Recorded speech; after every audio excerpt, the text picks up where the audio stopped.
Testing 1, 2. Okay. Hey there, everybody. Welcome back to the Cool Beans Hot Stuff YouTube channel. Well, YouTube channel and live stream. Today is another episode of Conspiracy Theory Thursdays. And obviously on Thursdays, we go over conspiracy theories. Today, we got a little bit of a different conspiracy theory. Usually we go over, the good old basic stuff. We hit all the hits on this channel, celebrities that are vampires, all the rich people that are trying to take over the world, all the rich people that are trying to kill your kids and suck out of them their adrenochrome, all that good stuff. But today we're going to go over what I like to call my favorite non-conspiracy conspiracy theory, right? And that is the birds aren't real. So before we get started, if you're watching live, thanks for tuning in. Hope you enjoy the show. If that's on Twitch or X, wherever, if you enjoy it, please leave a like, consider following, all that good stuff. Soon to be streaming on Rumble and Kick, too, by the way. So watch out for that if you prefer any of those platforms. And if you're watching this video on the resulting YouTube channel, I don't stream live on YouTube, fuck that. But if you're watching the YouTube video, then and you like the content, obviously, please leave a like and subscribe. Always helps the channel out. And you can always check out all my conspiracy theory videos in my conspiracy theory Thursday playlist. That's a mouthful. So if you can remember all that, that's on the Cool Beans Hot Stuff YouTube channel. So go check it out. I think I got like up to 12 or 13, 14 conspiracy theory videos, all 2-3 hour long videos on a whole bunch of different shit. So if you like conspiracy theory stuff, definitely go check that out. I'm sure there's something there that you would enjoy. So let's get to what we're talking about. The non-conspiracy conspiracy theory. That is the birds aren't real. Okay. So I don't know if any of you have heard of the birds aren't real or what that is. I've talked to a few people about it. My younger brother, who's big on conspiracy theories, he loves this shit, lives and breathes it, researches it in his spare time all the time, knows a lot about it too. He knows about the birds aren't real, but nobody else that I actually have ever met knows what it is. I remember hearing the term, somewhere around like 2017, 2018, something like that. Somebody said something in a conversation. I think we were talking about silly ass conspiracy theories, ones that just make people laugh, and the good ones, right? The flat earth and the this and the that and the other thing. In which, hey, if you believe in any of that, that's your prerogative. You believe in whatever you want to believe in, son. But yeah, we're having a good time talking about this stuff back in the day. And somebody made the comment, oh, have you heard that birds aren't real? That's a conspiracy theory. And I was like, oh, Jesus Christ, that's a thing. Okay, so that is a thing. Here you go. So if you have heard of birds aren't real, then don't say nothing. Don't spoil it for nobody else, because I'm about to tell them all about it. If you don't know what it is, then let's watch this video on it. I got a couple videos on it from the actual Birds Aren't Real webpage. So I shall resign the presidency effective at noon tomorrow. We all remember where we were when that happened. But what if I told you that something far greater was at play in this very moment? A saga of government corruption so entrenched in our society that to expose it would make Watergate a mere footnote in the pages of history. For the last few years, my team and I have been investigating the biggest crime ever perpetrated on the American people. Since the Eisenhower administration, the U.S. government has been committing genocide on the entire bird population and replacing these birds with sophisticated robot replicas equipped with 5-megapixel cameras and a sophisticated tracking system that can follow your every movement. I know this is horrifying, but please remember, stay calm. It is estimated that by 2001, 90% of the birds that we see in the sky will actually be surveillance robots. We must act now to prevent this from going any further. Join us, and together we can make 1987 the year that we take back our freedom. Wow, that really rings of something from the late 80s, right? Holy shit, they did a great job with that. Okay, so here's another video I want to watch too, just to give us a little more insight on it. This is an ex-CIA agent confirming bird drone surveillance. So check this out. Rolling. Well, Eugene, it was just a couple of weeks ago that we saw your name in that article, and now we're sitting across from each other. So thank you so much for doing this. Sure, thanks. I know we talked off camera some, but just for our viewers who don't know much about you, can you give us some on your background? Well, I started off in the military for a few years in California. Okay. Then after I got out of the military, I was doing security for the CIA. I was in D.C. in '72. And then they moved me into domestic intelligence. And it's while I was there that, well, I saw some things that I really wish I hadn't seen. Are you referring to bird drone surveillance? Yeah. Okay. Can you tell us some more about that? Oh yeah, like I said, I'd been with the CIA for a few years. And then one morning I got ordered to report to a military base. And I was briefed on something called Operation Water the Country. And when I got... For those who don't know what that is, can you explain what that is? Oh sure, it's a code name we use for the process of removing all the living birds. They used poison gas dropped from airplanes. Now, after the living birds were taken out of the picture, what was the next step? Well, they were replaced with fake birds. They were electronic decoys. They could watch people without them knowing it. What was your role in all of this? Like, how do you know this information? I was in charge of destroying the evidence. It was believed at the time that it wouldn't be safe if the general public knew what was happening. Okay. You just mentioned evidence. What kinds of evidence are you talking about? Well, this went on for 10 years. There was thousands of documents, blueprints, film footage, photographs, and so on like that. Did you keep anything? No. Nothing.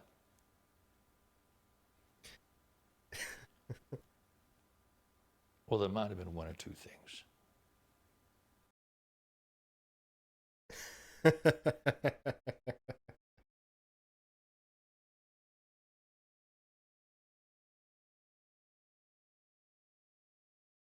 Oh, okay. So for anybody who's just listening, they say after this, Eugene asked for the cameras to be turned off. He revealed he kept multiple film reels proving his testimony. Excuse me. And we gave him our address, but it's unclear whether he's going to send anything to us. So hopefully updates to come. All right. So for anybody watching the video, I don't know. You believe him? You believe that old guy right there? To be honest, he seemed very, what do I want to say? Sincere? Maybe. I know what I really want to say, but I'll save it for a minute. Let's read a little bit about the history of Birds Aren't Real, okay? So this is from their website, History, Chapter 1, Why? When asked to write the unabridged history of this organization, I was taken aback. I knew that I had reached many thousands in my quest to spread the truth, but I was bewildered and frustrated with myself when I realized that I had not yet done an acute job of giving details. The why, the how, the when, the who, etc. I knew that I had to write something that was concise, accurate, and free of any fault or error. This is my work. Prepare to take a journey into a history that will not, dare I say, never teach in school. That they will not, dare I say, that's a double negative. Prepare to take a journey into a history that they will not, dare I say, never teach in school. Much of what you are about to read has been censored for almost 60 years. Who knows how long it will take our corrupt government to block this website? Only time will tell. In the meantime, I ask that you take 20 minutes out of your busy day and read all of this information. Soak it in. Revel in the fact that everything you know is one big lie. So it begins. We're just going to read through chapter 1 here, assuming it's not too long. How long is chapter 1? That's not long. That's not horrible. So let's just read chapter 1. I mean, it seems like we kind of get the gist from Eugene here, right? On chapter 1, that's the whole yada, yada, yada, 23 men. So this is talking about doing all the Project Water, what was it, Water the something that the CIA guy was talking about. Okay, the winner writes a history book. Let's focus on this chapter then, because this seems like this is a little bit more of the up-to-date stuff. Nope, it's still going. Okay. So this is still telling us, okay, the movement begins. Here we go. One of the main questions we have received lately goes as follows. Hello, when did the movement begin? You know, this might seem like I'm laughing at random shit like the old guy and stuff like this, and I'll reveal why here in a minute. But so, hello, when did the movement begin? Well, Patriot, this chapter will address that very question. It all started in 1973, a time when the Vietnam War was ending and thousands of U.S. troops were returning home. Operation Water the Country, that was it, was handed over to William Colby, the new head of the CIA under President Gerald Ford. Colby renamed Operation Water the Country to Operation Very Large Bird and enacted an internal rule that anyone who had worked on the original Operation Water the Country was to be released of their duties and removed from their position. It had been over 10 years since the operation had begun, and they had only managed to replace 26 of the bird population. This was 35% under the target, and Colby wanted to hire men and women who would get the job done faster. This proved to be a huge mistake. One of the men Colby fired turned out to be the first whistleblower and risked his life to share the information that you've been reading. His brave actions started this entire movement. It was a cold, rainy night in November 1973. The man, who shall remain nameless, as we do not know his name, showed up on the doorstep of Clark Griffin, a young teenager from San Francisco. Clark had been an outspoken activist during the tail end of the Vietnam War, and now that the war had ended, all of the bauxite was extracted. We now know. The master knew that Clark would need another cause to campaign. As the soft raindrops pattered on the sidewalk below, the man, who shall be referred to as the master, knocked on the door of Mr. Griffin's apartment. You see, the master knew that Colby most likely had people hired to follow him, as he knew information that could take this country down. So he couldn't be seen meeting with any members of the newspaper or television. The master knew that he had to share what he knew with someone young, someone bright, who could be the face of the resistance. He knew that if he tried to start the movement himself, he would never be seen again. Clark was an outspoken activist against the Vietnam War, and now that the war had ended, the master wanted to give him something new to campaign against, the government atrocities of the 60s and 70s surrounding the bird genocide. The master relayed everything he knew to Clark and secretly helped launch the Birds Aren't Real movement. Okay, so, yeah, that's in general, that's their how the movement started, right? Okay, and they give us some more information. It is a fun backstory. Here we go. This is a little more up to date, tiny bit. If you made it this far, I thank you. I thank you for your dedication to learn the truth and seek justice for the innocent birds that were taken from us. I have one more subject to discuss, a parting gift, if you will, the current state of the movement. Okay, this is what we kind of want to know. As of this writing, it is August 2019, so this is 6 years ago. Donald Trump has used sophisticated tactics to keep our movement suppressed. He knows that he can't regulate the internet as well as he would like to. Google, Facebook, and Instagram are independent platforms being used by the government to track and compile data from the billions of drone birds cruising the skies all across America. Instagram has begun the process of censoring our message as they remove post after post. Other movements have sprung up all over the world as millions of people fear that their government is also not to be trusted. While there is zero evidence to suggest that countries in Europe have enacted this process of removing birds in replace of robots, the fear is still alive and well, and for good reason. Okay, so this is, given this may change soon. In 2016, Donald Trump announced that if he was elected, he will build a wall. Okay, that's stopping the birds from flying to Mexico using a wall. So you can read chapters 1 and 2 in your own time. It kind of goes over what that old guy went over in his interview. It is pretty entertaining. Okay, there is some pretty funny stuff in there. I'm not going to lie. So the reason I'm laughing is because, well, let's keep on going. Okay, so here is thegrunge.com. Okay, so this is their take on the start of the Birds Aren't Real. See, this guy looks familiar. Yeah. He was our interviewer in that interviewing the CIA guy. According to its website, the Birds Aren't Real movement started decades ago in an effort to reveal the truth behind the United States government covert program to remove birds. That program was the brainchild of Alan Dulles, the first civilian director of the CIA, because the avian creatures would often poop on their cars in the parking lot of the CIA headquarters and, quite frankly, all over the DC metro area. The CIA then replaced the real birds with robotic versions that doubled as surveillance equipment. Of course, that's not the real story. The thick plottins. The real story is that Birds Aren't Real was started in 2017 when Peter McKindo, this is, oh, shitballs. Clicked right out. Here it is. Okay. This is Peter McKindo right here. When Peter McKindo and some friends saw demonstrations on the streets of Memphis, Tennessee. Hey, right down the street. The day after former President Donald Trump's inauguration.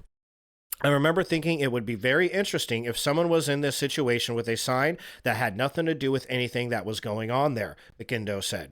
He got to work crafting a sign and settled on Birds Aren't Real because it was the most preposterous thing he could come up with at the moment. And then Birds Aren't Real became very popular very fast. So, yes, the whole movement it's fake, okay? The whole conspiracy theory, both these videos you just watched, they're fake.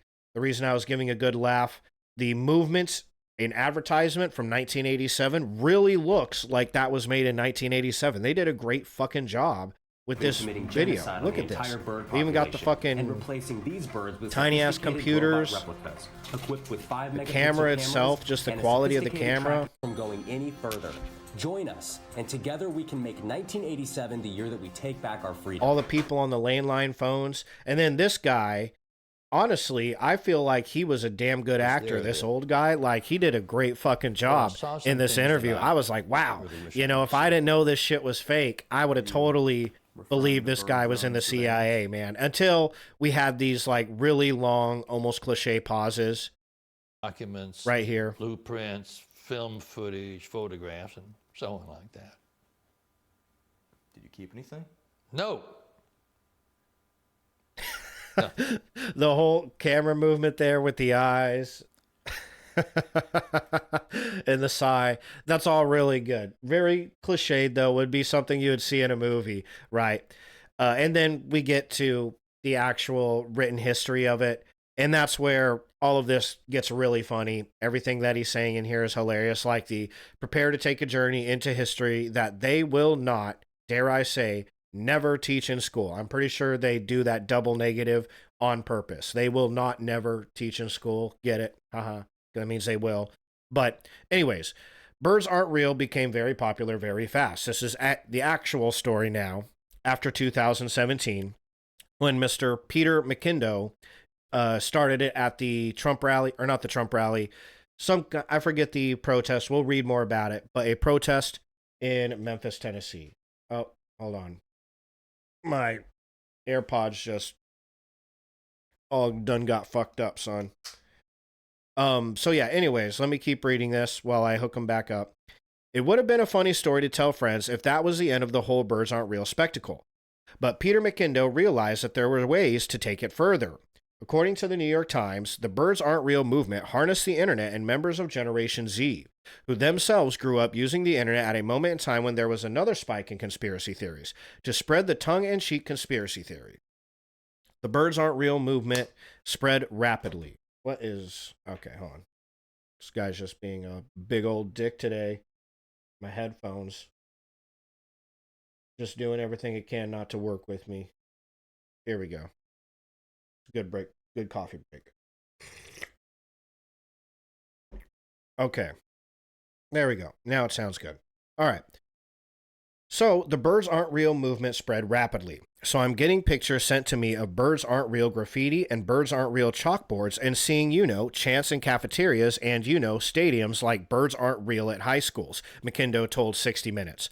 Pouncing on their spur-of-the-moment goof's newfound internet fame, McKindo enlisted a friend to help him craft a backstory explaining the faux history of Birds Aren't Real.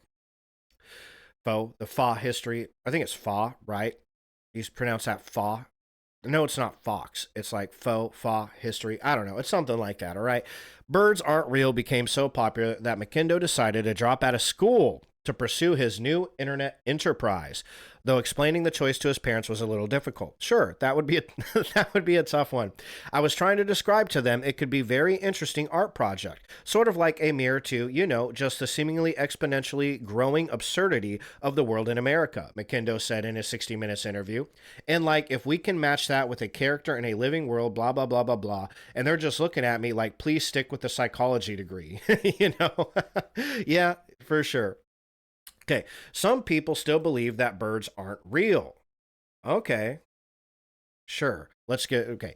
While to most people, the satirical nature of Birds Aren't Real is readily apparent, for some, the line between satire and reality has become increasingly blurred. According to the New York Times, Peter McKindo spent the first few years in character, masquerading as the movement's figurehead whistleblower. However, he decided to reveal himself after people really believe that the birds we see today are nothing but government drones. Everything we've done with Birds Aren't Real is made to make sure it doesn't tip into where it could have a negative end result in the world, he said. Sounds like a nice guy. Nonetheless, there are still those who have brought into it hook, line, and sinker. Connor Gatos, who helped write the Birds Aren't Real backstory, told 60 Minutes that he has had encounters with people in which Birds Aren't Real comes up, and they indicate that they are aware of the entire conspiracy, just not necessarily in the way it was intended. Okay, so that fills us in on the actual movement and conspiracy theory. Okay, so not a conspiracy theory. It's a joke that this kid made up on the spot during a protest, in Memphis, Tennessee. And then it grew popular and he said, fuck it, I'm gonna run with it. Dropped out of school and his psychology degree. And then apparently now people still believe in it. Now, I will say, like I said earlier, I've never met anybody who believes in the Birds Aren't Real conspiracy theory. My little brother turned me on to this, telling me that this is probably bullshit. Like he's read it, he reads into a lot of the conspiracy theories. So this one, he was like, yeah, this one's definitely bullshit. I don't know if he knew it was supposed to be satire. He just knew, yeah, this isn't realistic. And that's the only person I've ever known that's even heard of the Birds Aren't Real. Everybody else that I've talked to, I guess, like, again, it came up in a conversation one time, and the conversation was, can you believe that there's fucking people out there that think the birds aren't real? What a bunch of dumbasses. Ha ha, those fucking idiots. And that was about the conversation we had, right? Back in 2018, 19, 17, whenever it was that we had heard of this, right? And that was it. Okay, that doesn't mean that everybody else in America ain't talking about it, because there's been times in my life where I've pretty much lived under a rock just about, right? So, but I've never met anybody who's actually heard of this conspiracy, let alone believes the conspiracy theory. And I can't say that when I first heard of it, immediately I thought it was real too, right? But, okay, well, I want to talk about this because there are some interesting points that get brought up in the discourse to the Birds Aren't Real movement, right? If it was all just, hey, this kid, Peter McKindo, played a good joke, and then found that the joke was gaining speed, and so he rolled with it and kept it going and had a good time with it, made some money, and then, some people believe in it because they're goofballs, but for the most part, he ended it when he felt like it was getting to be too serious of a thing, and then that was that. If that was that, I probably wouldn't, I could tell you all that. Boom, bam, done. We'll be out of here. I just read you 2 articles, play a couple videos. That was a short stream, 17 minutes. Okay, goodbye. But there's more to this than that, obviously, right? Hold on. Okay, so, like I was saying there, make some money off of it. They are making some money off of it. That's for sure. Peter McKindo might have dropped out of his psychology degree to do this, and that might not have been a bad idea. So this right here is a video game that came out in 2023, The Birds Aren't Real, the game. Right? That's a thing on the Nintendo Switch, right? So this is at least to some extent popular. Yeah. If we go back here to the shop on their website, we got $35 t-shirts over here. They have hats, hoodies, all the good stuff. So this guy's selling, what is this? Okay, $45 mystery bundle, $45 mystery bundle. And Spread the Feathered Gospel poster, $12 posters. Okay, so, they're selling their merchandise. That's good. They got t-shirts, fleece. That's coats. headwear, accessories. They're what's the word? They're diversifying their products, right? They got merchandise, they got a video game now. So they got all of it. But what I want to do is learn a little bit more about Peter McGindo. Okay, let's learn a little bit more about this guy. I'm going to take you in this direction over Mia. So take my hand and let's go that way. So let me pop over to the YouTube screen. Okay, let's watch this quick video.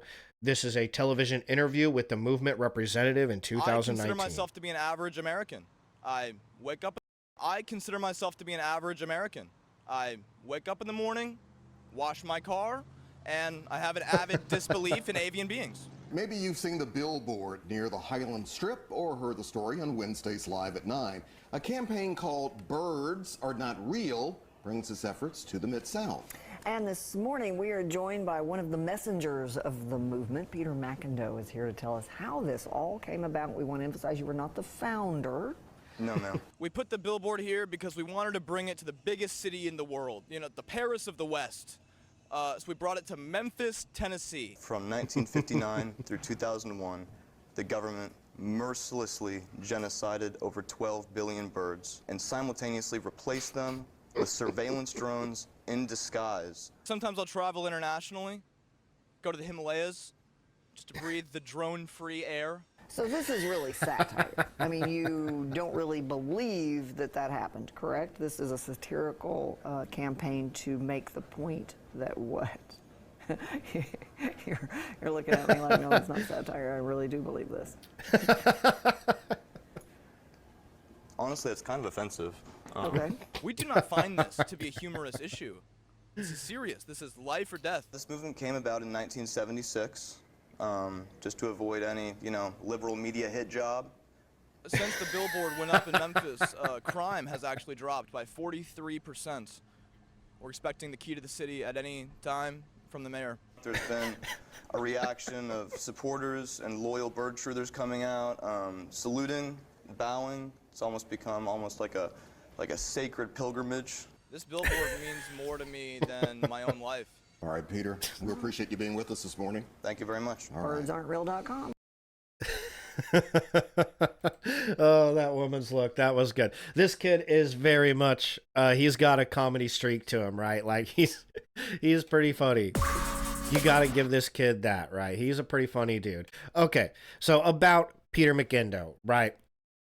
Peter McGindo, this is brilliantminds.com. Okay. So he was a speaker for brilliantminds.com in 2022. Okay. And so by this point, it's been released. This is definitely a satirical movement. He's no longer attempting to keep that going, right? So I do want to make a note in that interview we just watched, the newscaster, what interviewer was very obviously like, okay, like this is satirical, right? You know, him continuing to play the part definitely surprised her. She wasn't ready for that. She was ready for him to just say, oh yeah, it's satirical. We're having fun or whatever. But Peter McGindo, everybody. Peter McGindo is a performance artist, filmmaker, and founder of the Birds Aren't Real movement, a satirical conspiracy theory which posits that birds don't exist and are really drone replicas installed by the U.S. government, yada yada. For his first 18 years, Peter grew up in a deeply conservative and religious community in rural Arkansas. After dropping out of college in 2018, he spent 4 years in character with journalists and the world using conspiracy theorist cosplay by way of Andy Kaufman to rally a community around the absurdity. A real parody movement grew around this character, with hundreds of people mobilizing in real life to protest the bird drone agenda and embodying the character along with Peter.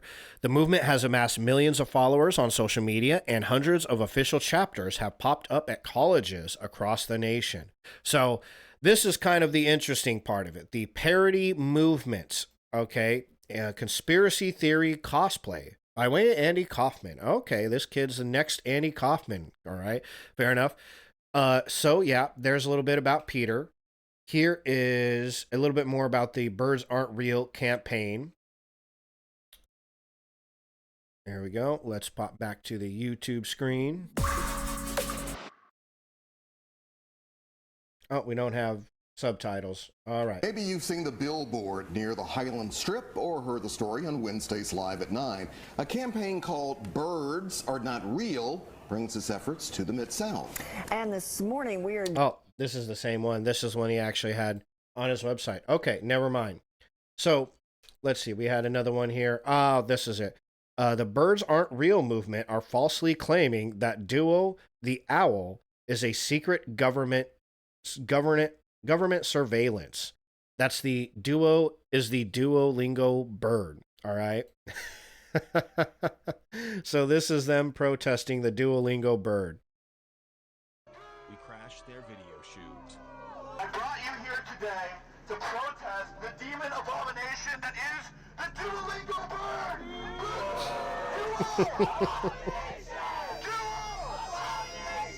What is this? What is going on here? This is a language app. Instead, the Illuminati doesn't do their stuff in private anymore. They do it in public. This is an Illuminati ritual meeting. Trying to get all of us to learn the language of the bird, not the language of the humans.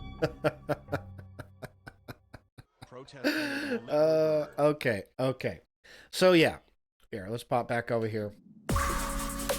So, okay, this kid made a satirical movement. You know, he calls it what did he call it? Performance art, right? That's how at least how he sold it to his parents. And that's what we've seen some people say, right? It's a satirical movement. It is a parody movement. It is a, what's the word that I'm looking for? You know, it's performance art, but they keep saying satirical and parody, right? I'm assuming parodying actual conspiracy theorists, right, is what they're trying to go for here, which I admit that falls pretty in line with that comment in the interview where he's trying to stop the liberal news or whatever he said to the newscasters. That was pretty funny. That was hilarious. So I have an interview here that I want to read with Peter McIndoe, and this is with NPR. Okay, so in the beginning of this interview up here, they go over, you know, an actual, like, I guess, what is it? They do a little bit of acting. The interviewer and Peter McIndoe go back and forth about how heinous this whole thing is and how the birds are dying and all this horrible, terrible, terrible stuff. And okay, so here, though, we're going to start when he drops the character, all right? So around here, they drop the character. Interviewer's like, all right, tell us who you really are. And they laugh. Interviewer says, that was really fun, by the way. McIndoe says, that was fun. That their whole, you know, playing it up, right? Playing up the whole part. He says, my name is Peter McIndoe, but I do not believe that birds are robots. And that is a character that I just did that I've been playing for years and years now. I started this by accident in 2016. The interviewer asks him, what? How does one do that by accident, and what do you mean? Peter McIndoe says, it was an actual accident, I swear. I was in Memphis, Tennessee, visiting a friend. It was shortly after Trump got elected, and there was a rally happening in Memphis. It was a women's march. That's what it was. Okay, women's march. And there were also people in red hats shouting things at them. And it was just kind of this chaos. And I'm not really sure why I did this. I think I was just maybe overwhelmed, or maybe it felt like there was so much madness happening, but I decided to pick up a sign and write my own thing on it. And a nasty burp right there. So I wrote on the sign the 3 most random words I could think of to pair together. And as you can guess, they were, birds aren't real. And then I started walking around chanting, birds aren't real. And people were asking me, what does that mean? And unbeknownst to me, I was being filmed the entire time. The next week, I started being sent pictures of birds aren't real, spray painted on walls in Memphis and high school classrooms, writing it on chalk. God damn, my body's just rebelling against me. Sneezes, burps, all kinds of shit going on. Okay. Real spray painted on walls in Memphis and high school classrooms, writing it on the chalkboard, chanting it in the cafeteria. So he says, no kidding. I was sitting looking at all this and just thinking I would always regret it if I didn't try to lean into that energy that was already there. Okay, and the interviewer goes on to say, we live in an attention-seeking age, with companies and influencers vying for our eyeballs, one-upping each other with outrageous, shocking images. It can feel exhausting and exploitative, but what if being jolted out of the everyday can actually be helpful? Today on the show, shock value, ideas about how provocative stories, surprising actions, and bolts from the blue can set the stage for productive dialogue, connections between adversaries, and ultimately positive change. For Peter McIndow, Birds Aren't Real started as a funny bit to make people laugh or to ruffle some feathers. But he decided he wanted to see how far he could take the farce. McIndoe says, our goal was to convince the public that a satirical movement was a real one and see if the media would believe what we were saying. To do this, I played this character that I just showed you. We held rallies, put up billboards. We even sent the media a lot of fake evidence. We hired an old actor to pose as an ex-CIA agent. So he was actually an actor, that old guy. Well, he did a great job confessing to his crimes. We sent them a historic email leaked called Poultrygate that came out of the Pentagon, where we forged hundreds of fake emails exposing elites and government officials in the bird drone surveillance plot. It didn't take much to convince the media. After just one summer holding rallies like this, it became nationally syndicated news on tons of local news stations that we were a real movement that had been around for 50 years, and there was a resurgence happening, where it was coming back, and there was a radical new leader, myself, bringing the movement back as the rise of conspiracy theories swept the nation. At this point, I'm sitting on my couch watching the media report on my fake movement as a real one and figured it's probably time to come out of character. One, because we'd accomplished what we came there to do, but also I didn't want this to snowball into anything it was never supposed to. So in 2021, I broke character, revealed the moment was a farce on the front page of the New York Times. So that right there is hilarious, right? And as far as this idea of I did it, first to make people laugh, then when people started running with it, I ran with it and ended up getting the news to report on it as if it was real. That's fucking hilarious. Now, I'm going to be honest. I can't find any news, any like Fox News, CNN, any of them actually reporting on the Birds Aren't Real. Not like any videos. We can look, see if we got any CNN, Birds Aren't Real. Everything that I can find on the Birds Aren't Real movement from mainstream media is them talking about the satirical movement, So the origins of the Birds Aren't Real, 60 Minutes, okay. The Independent, the Birds Aren't Real Conspiracy Creators Explain campaign. Leader of viral Birds Aren't Real movement swears something. Birds aren't real, or are they? Inside of Gen Z. The Birds Aren't Real conspiracy, a joke that took yada, yada, yada. So, going back, here's 2016, okay, or no, this is saying in 2016, parroting conspiracy theories with the Birds Aren't Real transcript, a 60-minute show. Yeah, Birds Aren't Real 2016. See if we can get anything. And, we're just going to get the same shit. 2000s, early 2000s. As far as I can go, it seems like in 2017, I can't find anything about, here's 2018. Are birds actually government issued drones? So says a new conspiracy theory making waves. And money. This is Autobahn.com. I have no idea what the fuck that even is. Hatched by a 20-year-old college student, the Birds Aren't Real movement has drawn intrigue and scorn on Instagram, Reddit, and Twitter. And scorn. Geesh, people are upset about it now, huh? Okay, hold on. Give me a second. Text messages. Okay. We might leave this to here. Read a little bit about how it's causing scorn, right? But yeah, if we keep going back, that was 2018. And again, note in 2018, these people, they clearly know that this is some kind of hoax. A 20-year-old college student hatched it, the plan. They know that it wasn't started in the 70s, okay? So here's 2003, yada, yada, yada. We're still going in the 2000s. Look, here's the deal, man. I really do love the idea of making the media believe that the Birds Aren't Real is a real thing and duping them into actually making like real articles and real news about it. But I just can't find any of that. I haven't been able to yet. The only quote unquote serious videos that I can find on it are ones that Peter McIndoe made.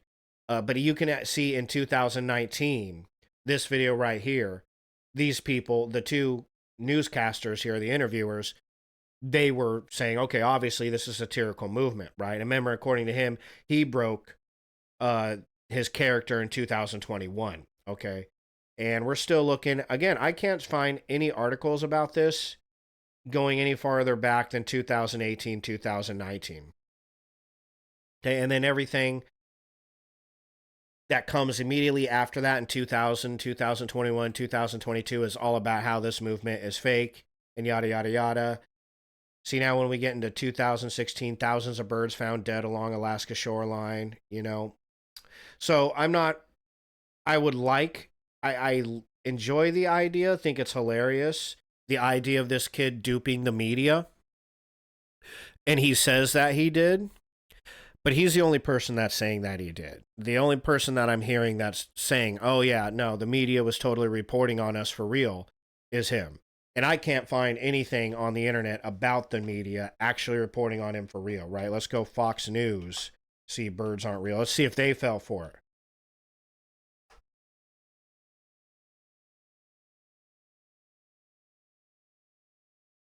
Okay, watch Birds Are Fake Conspiracy. This is a birdemic. Peter McIndo. This is all 2023. Let's see. Okay. Could dead stuffed birds be used as drones for the military? The unsettling transformation of birds into spy machines. Okay. Here we go. This might sound like it's real. This is 2023. Oh, remember the birds weren't real conspiracy theory that took the internet by storm, claiming that birds are not real animals, instead government surveillance drones? Well, you might want to hold on to your feathers because it seems researchers have accidentally turned this seemingly outlandish concept into a reality.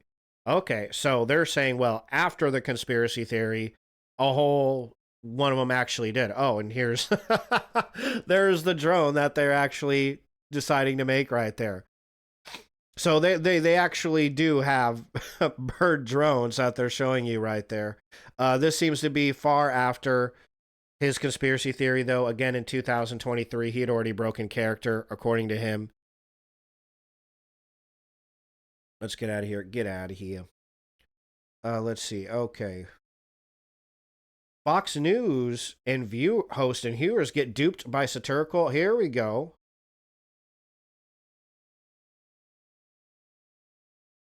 Ah, look at this.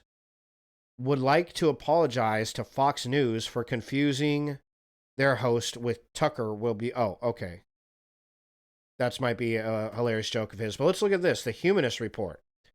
Fox News hosts and viewers get duped by satirical birds aren't real conspiracy theorists. That's Jonathan Isaac.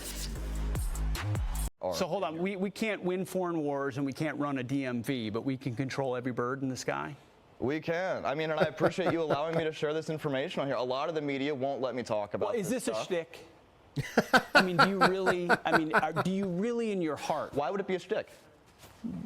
Because I mean, you report everywhere. You report on UFOs in the show, yeah. Because there's birds everywhere. Report on that. UFOs are. I mean, I respect what you guys talk about on here. You're letting bird robots on the show. You're letting UFOs in the show. So do you think I could see the government using some birds maybe as drones to disguise them? But you're saying all birds, the pigeons here in New York City. Every bird.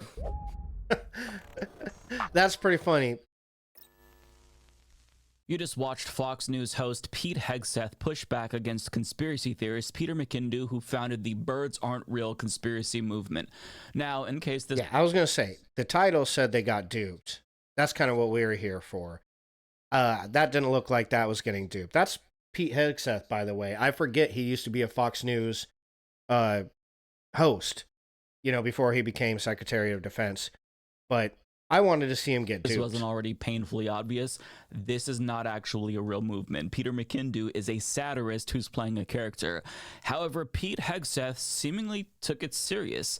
Now, you might assume that he's playing along, and that's entirely possible, to be fair.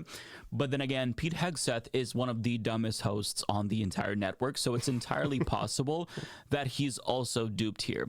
But regardless, it is incredibly ironic for Fox News of all places to cover this, considering that they're the ones being made fun of here. In a 2021 interview with leaders of this movement, they explained why they founded it. Quote, "What Birds Aren't Real truly is," they say, "is a parody social movement with a purpose. In a post-truth world dominated by online conspiracy theories, young people have coalesced around the effort to thumb their nose at, fight, and poke fun at misinformation. It's Gen Z's attempt to upend the rabbit hole with absurdism. It's a way to combat troubles in the world that you don't really have other ways of combating," said Claire Cronus, 22, a Birds Aren't Real organizer in Pittsburgh. "My favorite way to describe the organization is fighting lunacy with lunacy." And that right there is the point of this movement. Some of the...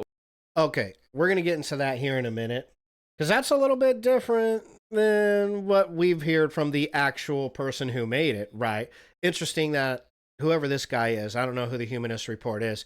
Interesting, though, that he didn't just quote Peter McIndoe, the guy who actually invented it. We just looked into that, and he didn't say nothing like that. He's been saying, oh, no, all the media is running with it. But this guy's saying only Fox News is. And to be honest, it didn't look like Fox News was actually running with it. It looked like Peter Hegseth thought he was a psycho. That Peter Hegseth thinks this kid actually believes it. And he thinks he's weird as shit for that. Not the same thing as Peter Hegseth actually believes in it, right? Which would be hilarious. That's what I was hoping we would see. But we haven't seen that yet. Organizers sadly have lost family now, members if this guy's to going to keep conspiracy cults. So, I mean, this is kind of their way of coping and their way of responding to the... For example, this is someone who has quite literally openly questioned germ theory on air. I don't think I've washed my hands for 10 years. All the bacteria. Okay, this is... James every night and said, you don't want voter ID. Okay, this is just getting into this guy's opinions on Fox News, which I don't really give a shit. Here we go. This is what I wanted. Here's the first part of that interview. Yeah, give us the whole interview. Fake. The conspiracy is out now on Fox Nation, and Peter McIndoe is the public information officer of Birds Aren't Real. So, Peter, you're telling me this kid always shows up just dressed in his hoodie, just chilling. His hair is all fucking wild. It is pretty funny. Like I said, this kid is a fucking comedian, dude. That there are no living birds. And I did see in the comment section, somebody said, here was it, I applaud this guy for keeping the birds thing going this long. I do too, sir. Thumbs up to that. The kid is dedicated, that's for sure. I believe it. I know it, actually. You know it? I know it as proof, yes. All birds? Every bird in the U.S., I know. Does that include chickens? Is a chicken a bird? A chicken's a bird. A chicken's a bird. So I just fed my chickens back home. They didn't seem to be robots.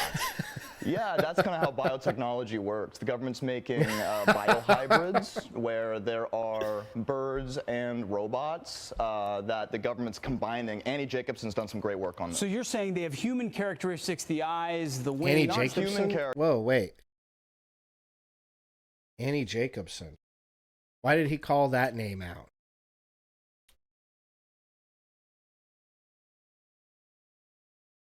Okay.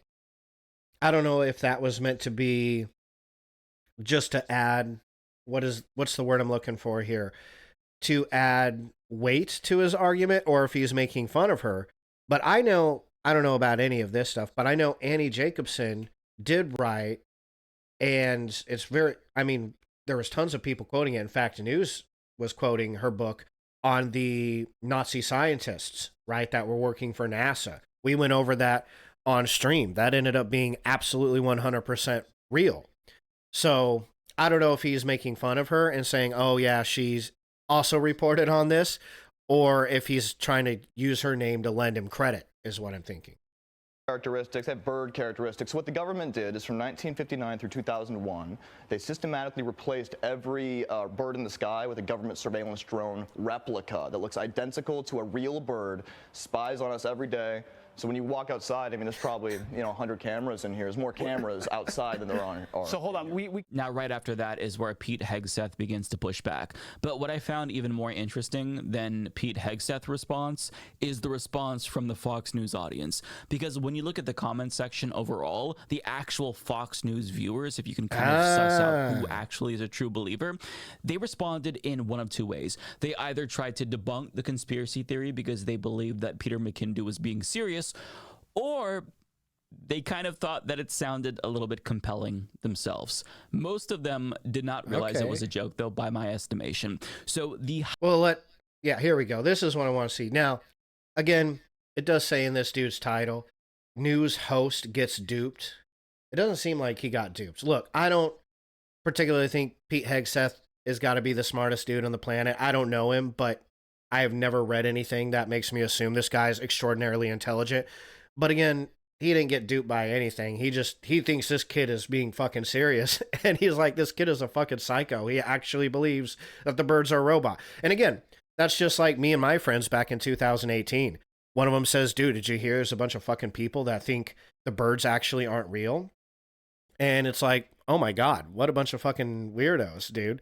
And you laugh at it. You laugh at how silly these people are. But that's not falling for their satirical movement. I mean, that's what this whole kid was trying to do, was get people convinced that this was a thing, right?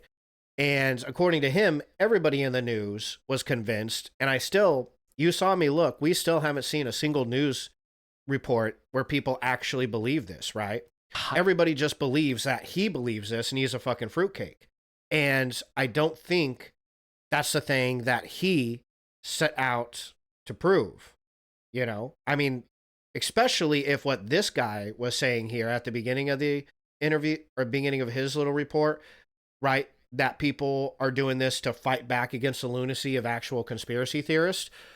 You know, if everybody's looking at this kid like he's a psycho, then I don't know what you're trying to prove. That when people come out and say silly things, we all treat them like they're weird, because that's what's happening. It would have been much funnier if Fox News actually believed him and said, holy shit, you're right. Now, let's listen to some of the viewers, though. I am interested in this. This person says, I'm amazed how the government planted a nest of bird eggs in my door wreath, and then somehow they hatched into baby robot cameras. I'll be darned if that mama bird wasn't programmed to sit and record. I mean, watch me looking at her bird babies growing process over the weeks. And then she has a hand in her face emoji. So she's obviously laughing at this kid. Highest upvoted comment reads, I'm amazed how the government planted a nest of bird eggs in my door wreath, and then somehow they hatched into baby robot cameras. I'll be darned if that mama bird wasn't programmed to sit and record. I mean, watch me looking at her baby's growing process over the weeks. Now, others responded to that by laughing or calling him whacked, but this was my favorite reply. Smartest conservative, because, I mean, that's exactly it. Now, this person says, well, wait a second. Hold on. Didn't she put I thought this was satirical. She was making fun of the kid. I don't know how I zoom in, but she's got the little emoji of her smacking her head right there. Responded to that by laughing or calling him whacked, but this was my favorite reply. Smartest conservative, because, I mean, that's exactly it. Now, this person says, it might be a little more believable if he didn't say every bird. No way. This guy doesn't even believe his own theory. You can see that in his body language. So we have a body language expert here weighing in. A bunch of flat earthers now have a new conspiracy theory to obsess about. I mean, as if Fox News viewers aren't as conspiratorial as flat earthers themselves, but I mean, they have no self-awareness. This person says, this is what the universities are teaching our kids today.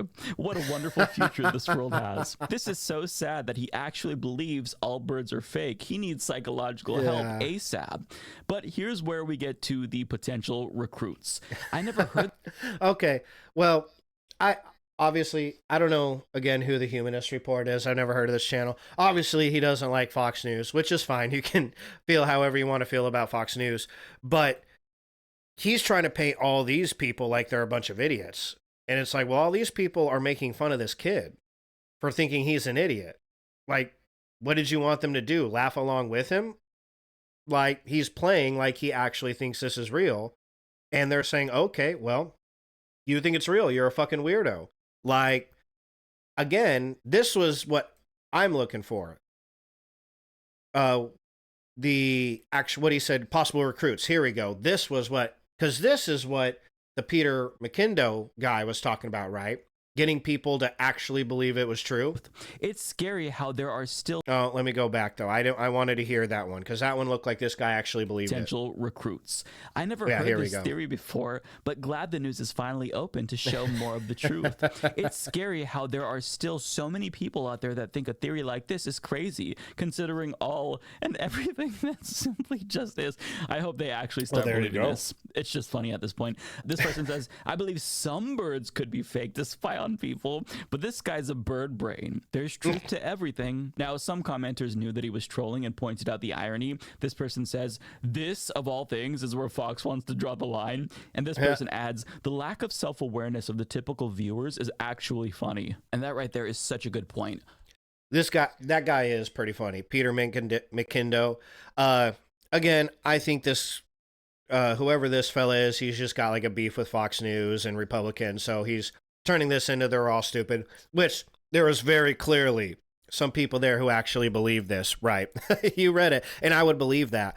When he said the commenters on the video, I was like, yep, there's definitely going to be some people there that believe in that. But he gave us 3 examples, and then the rest of the time, it was a bunch of people laughing at this kid. And again, if we keep going, we're not finding any news at all that anybody ever was convinced that this was real, which according to Peter McKindo was what was happening. And that just doesn't seem to be the case to me. So nothing that I've found indicates that anybody thought that this was real. He thought it was real, and they thought he was a weirdo for that, but they didn't think he was real. Now, okay, so remember that our goal was to convince the public that our satirical movement was a real one and see if the media would believe what they were saying. Again, I want you to remember that, because the Humanist Report just told you the point of the movement was to make fun of conspiracy theorists. Okay.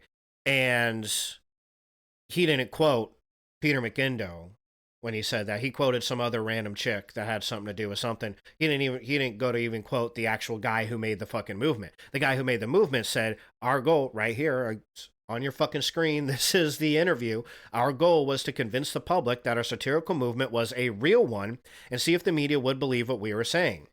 To do this, I play the character that I just showed you. We held rallies, put up billboards. We even sent the media a lot of fake evidence. Continuing forward, all the fake evidence they made, it didn't take much to convince the media. After just one summer of holding rallies like this, it became nationally syndicated news on tons of local news stations that we were a real movement that had been around for 50 years. Okay, so again, we aren't seeing any of this. I can't find any of that news where anybody is reporting on these guys being real, but instead reporting on this kid either being a psycho that thinks this is real or on it being a satirical movement. And people were reporting on this satirical movement as far back as 2018, right? Okay, there was a huge resurgence happening, yada, yada, yada. And then at this point, he was sitting on his couch watching the media report on my fake movement as if it was a real one. And again, I guess you could say that about Fox News. That with Pete Hegseth did think, okay, well, maybe you do have a real movement. Like, he might have actually thought that the movement was real, and figured it's probably time to come out of character, yada, yada. But again, not his stated goal at any point, right? So, okay, let's continue with the interview. Let's learn a little bit more about this. It's important. I want you to remember that, because that's going to be the whole overarching point of today's show. So remember that. Okay, interviewer continues. I mean, it's pretty impressive how much you committed to the bit. Yeah, this kid committed. And I read that it was partly because you identified with the character because you grew up in an environment where you were exposed to some conspiracy theories. So what was your childhood like? McKindo goes on to say, yeah, like you said, I grew up in a kind of hyper-conservative religious community where I was homeschooled in the outskirts of towns in Arkansas. And a big reason why I was homeschooled is because there's a conspiracy theory that's still very prominent to this day that the Common Core school system is brainwashing children. So that's a big reason why I was homeschooled, but still had some access to the real world. I had neighbors when I was very, very young who were Muslim. And I remember asking my parents about what they believed in, and they said that, they believed in their God just like we believe in ours. And I remember thinking, oh, well, then how do we know that ours is the one and yours is the one, you know? And that was before I was 10. Okay, well, I mean, that's good. Critical thinker, you know. All right. McKindo says, a family friend gave me a book called The Power of Myth by Joseph Campbell. Oh my God, great book. Great fucking book. You know, being a writer, anything from Joseph Campbell is a dope book. Definitely go check that out. The Power of Myth is a good one. The Hero with 1,000 Faces is great for if you're trying to understand the hero's journey, the plot, what was the plot structure, A Hero's Journey. Great book for that. Joseph Campbell has a lot of wonderful books. Okay, interview continues. Wow, a family member gave you that book. McKindo said, well, he's a very close friend of my dad's, which I've always respected. They do have very different beliefs. Okay, again, though, so,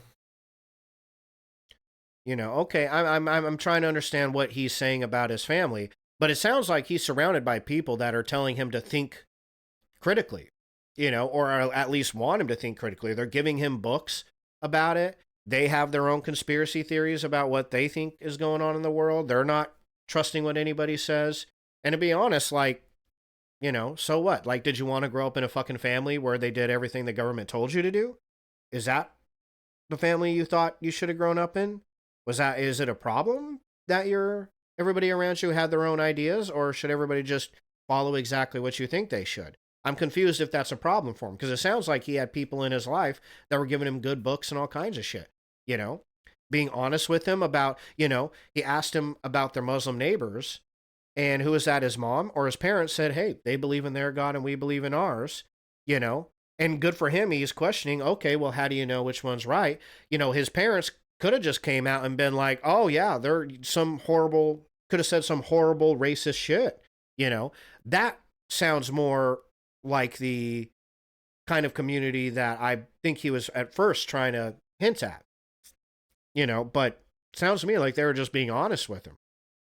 So that's actually a very constructive way to talk to you. Yeah, by giving you a copy of Joseph Campbell. Yeah.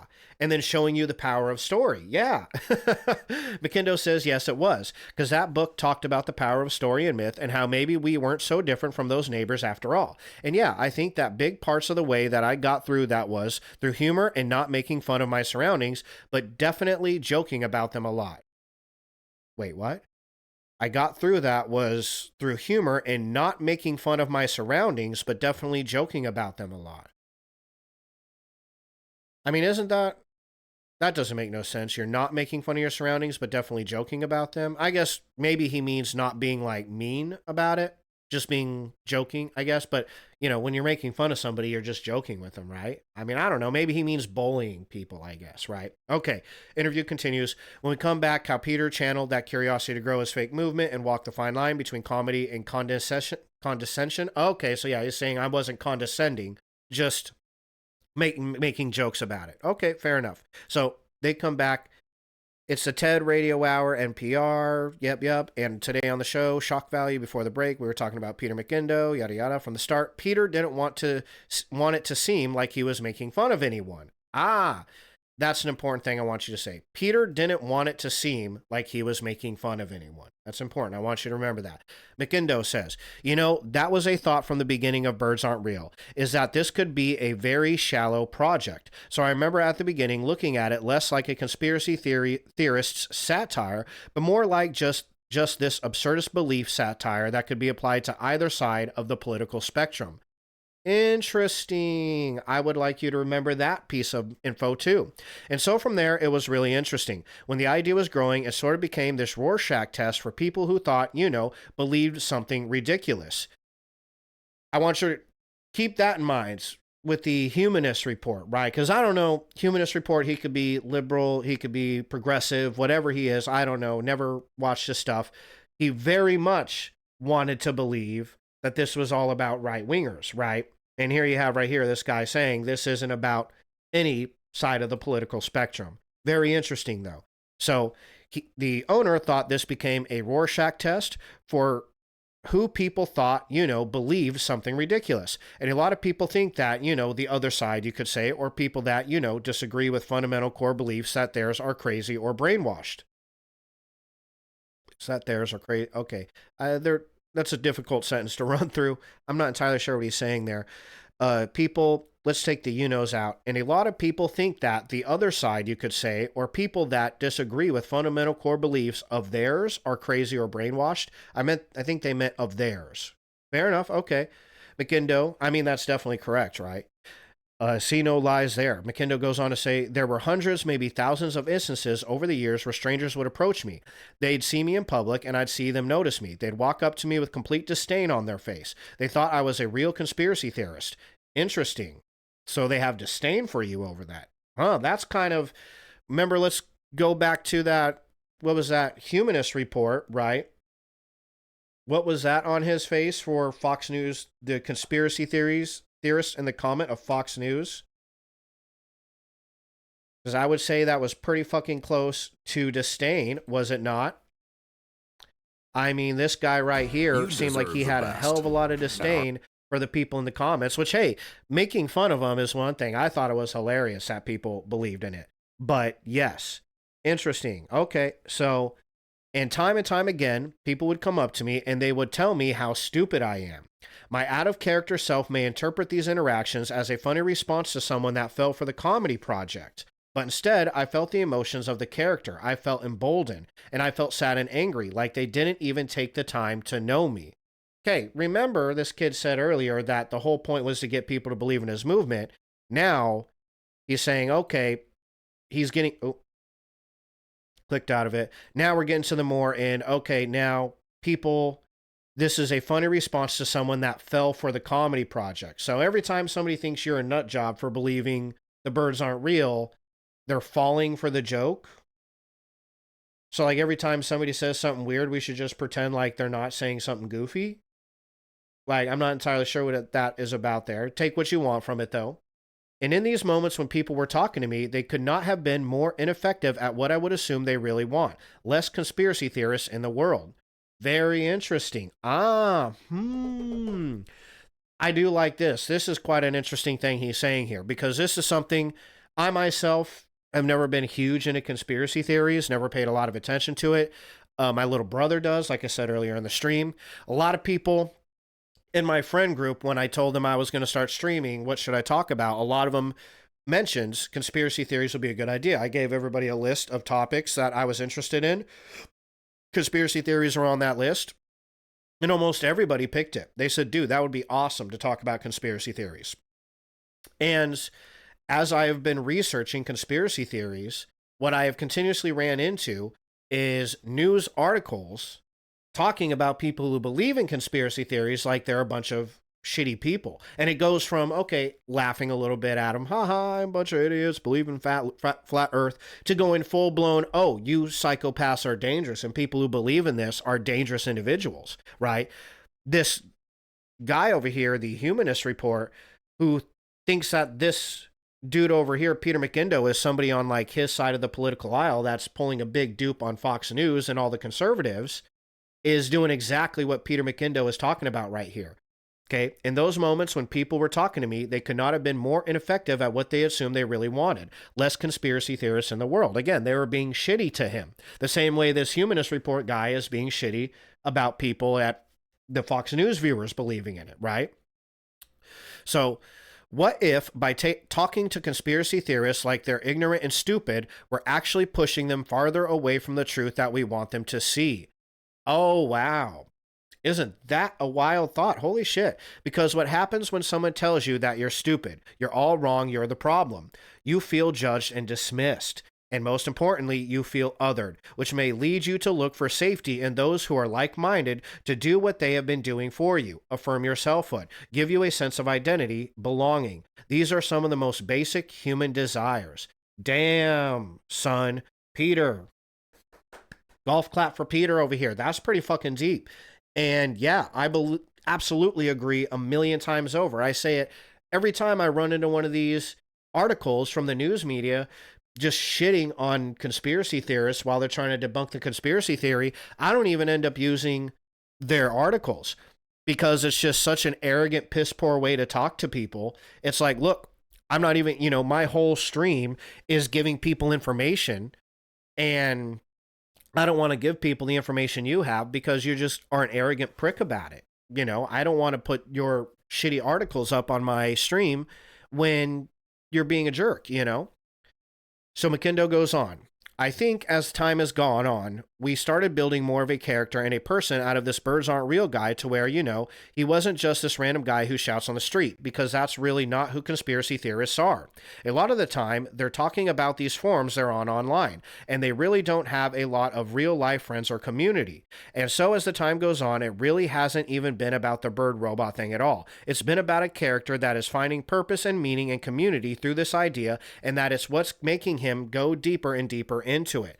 Very interesting. That was the complete opposite of what the Humanist Report reports right here when he brings up his quote about what the movement is actually about. Parody social movement with a purpose.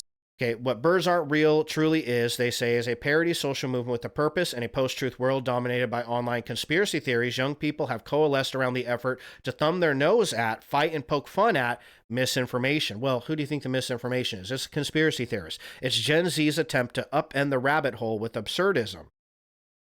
Okay, goes on to say, it's a way to combat troubles in the world that you don't really have other ways of combating. I'm not sure entirely what she means by that. My favorite way to describe the organization is fighting lunacy with lunacy. So this guy is specifically using the quote of somebody who thinks the movement, and by the way, this is Claire Cronus is the quote that he's using. So you can see right here, Claire Cronus, 22, a Birds Aren't Real organizer in Pittsburgh. So they got organizers in this movement who are saying, oh yeah, this movement is making fun of conspiracy theorists. And you got the owner right here in 2022 saying, yeah, that wasn't ever the point. I mean, the point was what it became was, well, what did he say here? I mean, again, according to him, it started as a way to dupe the media. And I don't think he succeeded at that, to be perfectly honest.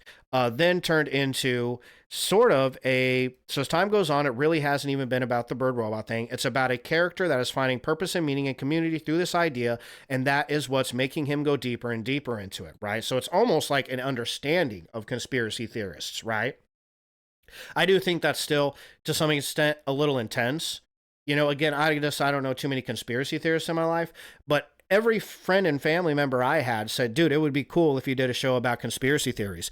I don't think your average conspiracy theorist is some fat, you know, smelly dude in his basement talking into his camera. I think most of them are just normal people with, you know, who have friends and family and all that, you know.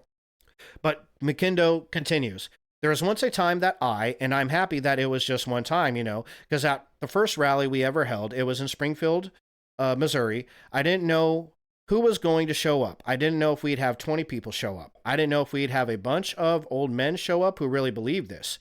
And so we showed up, and it was a couple hundred, actually, Gen Z kids who totally understood and got the wink in the eye. And from there, you know, that's when I learned that rally was our whole audience. But there was one time at the CNN rally, actually, this guy walked up to me and starts talking about how he's a member of this very elite family with a famous name. And he was saying, I love how a lot of the information you present is absurd, but it's true. But it's true. You know, the way you present it is absurd, which is a smart way to get it out to people, but it's true. I mean, if he's talking about being like an elite family with a famous name, okay, the interviewer says, oh, interesting. Like, to me, it sounds like a homeless person with some mental issues. McKindo says, and later that day, I got an Instagram message from this guy. I said, oh my God, that's the guy from the rally. And I opened up his profile, and it was just years and years of thousands of posts of conspiracy theories. Oh, says the interviewer. Yeah, which I think that, you know, a lot of times it is. One conspiracy theory can lead to another, and then reality really can kind of unravel. And yeah, that was the first time that I'd ever experienced that. It kind of shocked me at how similarly he spoke like the character and how much he identified with it. Ah, interesting. So he is meeting people that are like that. I'm sure those people exist. Did you ever have anyone who was angry at you about this? About Birds Aren't Real in general? Interviewer says, yeah, like, this is not funny. Like, conspiracy theories aren't something to laugh at. McKindo says, yeah, there have been. There have been people who have said that. And I really think it's important that we can talk about these things in a space that's not intense. Interesting. I like that. Make a note of that, okay? And then the interviewer says, yeah, McKindo says, I think comedy is a very disarming way to enter a thought space. I 100% agree with that. He's right about that.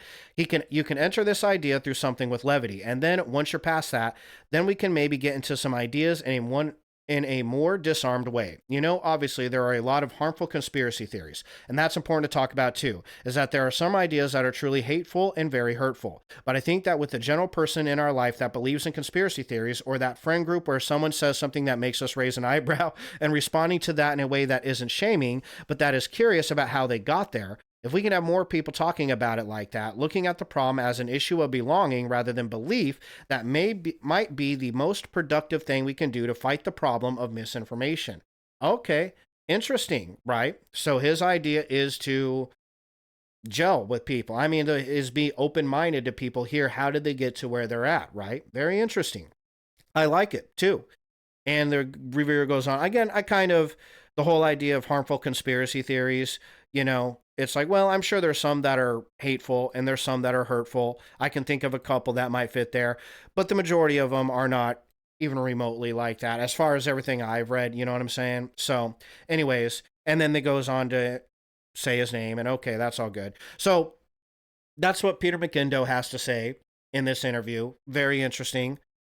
That's a very different view than what you're going to get from some people, and we're going to get to that in a minute. I did want to show this. This is kind of hilarious. So this is an actual interview with Peter McKindo in 2022. This is after it's long been discovered that the Birds Aren't Real is a hoax. This is, I think, with who is this with? This is, well, you read the title, you can see it. Let's just watch. But it's more than just Gen Z's falling for conspiracy theories. This is an interview with YGN. Why? No, right. I'm so nervous. I'm so sorry.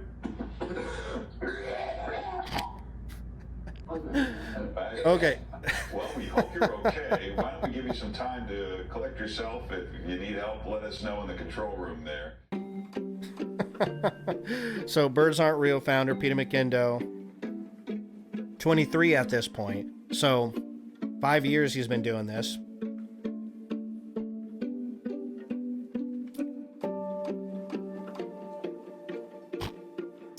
So again, by this point, it's obvious he was joking.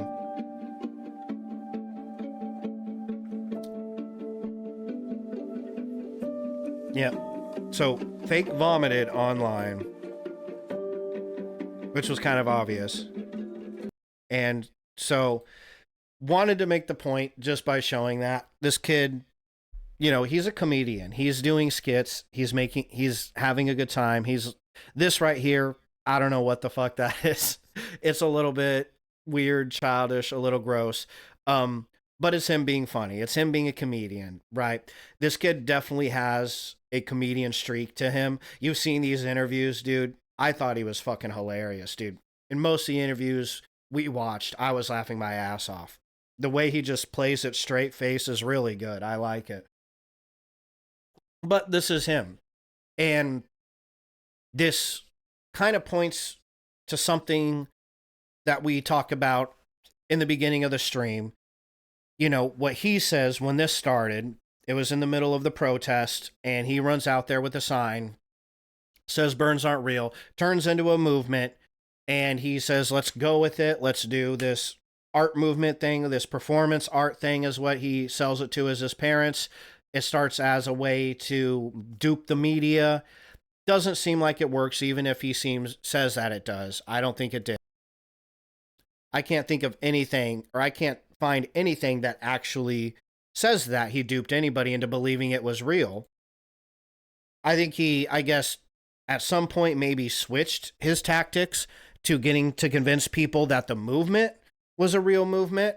And it's like, okay, that's fine. But if you guys are walking around saying this, I guess I'm not entirely sure what the point is then. It would be like you or me going out there, saying some wild thing and then trying to convince people that we really believe it. Who really cares? Everybody's like, all right, you believe this weird thing, dude. Good for you, whatever. He does seem like, as time went on, realized, okay, when people really do think that I believe this, they are treating me with quite a bit of disdain and in a very shitty way. And maybe that's what's pushing a lot of people towards conspiracy theorists. Okay, so he's developing his ideas. I do want to keep in mind, though, while this is all going on, he dropped out of college and started merchandising this thing, made a video game, and started making money off this thing, right? Like they said over here in this article that just popped up, making waves and money. So yeah, this guy is making some money. And okay, let's see. Yada, yada, yada.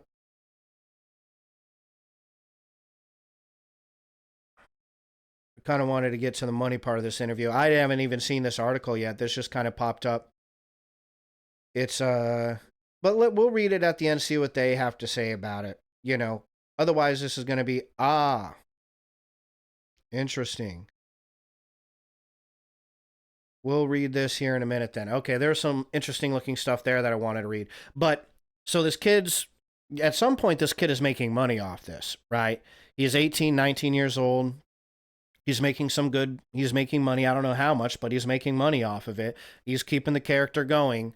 And this tends to be his thing. He gets on these interviews and, well, he's hitting for, in my opinion, this whole puking on TV is hitting for another viral moment. It doesn't have anything to do with the birds. I don't know if there could be any satirical thing he's going for there.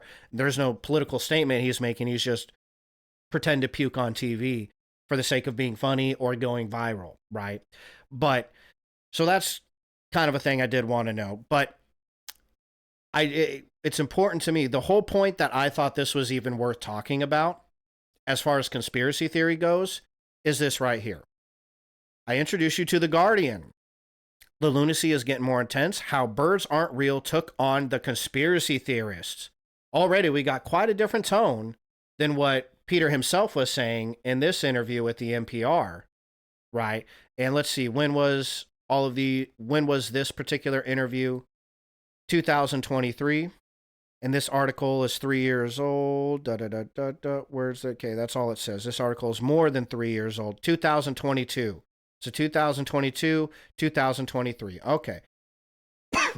I want you to know, we've read his interview on this particular topic, right? And then we also read the grunge article on how this whole thing got started. Okay, remember the grunge article right here? How did the movement get started? Let's read this. So when Peter McIndoe and friends saw demonstrations on the streets of Memphis, Tennessee, the day after former President Donald Trump's inauguration, I remember thinking it would be very interesting if someone was in this situation with a sign that had nothing to do with anything that was going on there. So he crafted that sign. So he said, I thought it would be interesting if I just went out there with a crazy sign. And that's what he tells Grunge. And this interview right here, he tells everybody, or he says, it was an accident.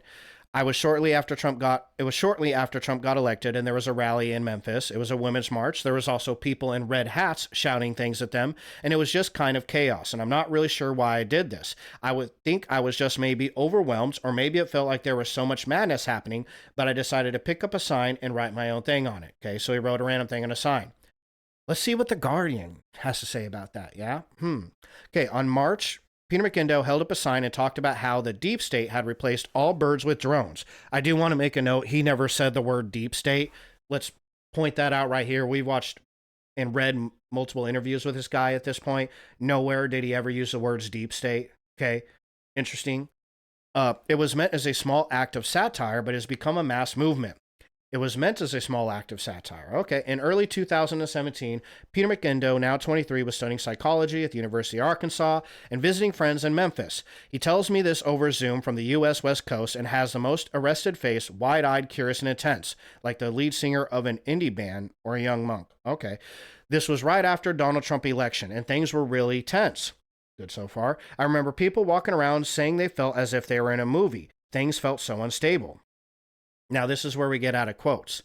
It was a weekend of simultaneous women's marches across the U.S., and McIndoe looked out of the window and noticed, quotes, counter-protesters who were older, bigger, white men. They were clear aggravators. They were encroaching on something that was not their event. They had no business being there. end quote. And then it says, added to that, quotes, it felt like chaos because the world felt like chaos. Interesting. There's a whole lot of words there that were in not a single other fucking interview that this kid gave. But isn't it interesting that when he's talking to the far left Guardian, suddenly he did this because he doesn't like big, scary white men encroaching on women's territory. Is that interesting? McKindo made a placard, went out to join the march. It's not like I sat down and thought out what I was going to make satire. I just thought I should write a sign that has nothing to do with what is going on. An absurdist statement to bring to the equation. The statement was the birds aren't real. As he stood with counter-protesters, they asked what assignment. He improvised. He said he was a part of a movement that had been around for 50 years, and it was originally started to save American birds, but it failed. The deep state had destroyed them all and replaced them with surveillance drones. Someone was filming him and put it on Facebook. It went viral, and Memphis is still the center of the Birds Aren't Real movement.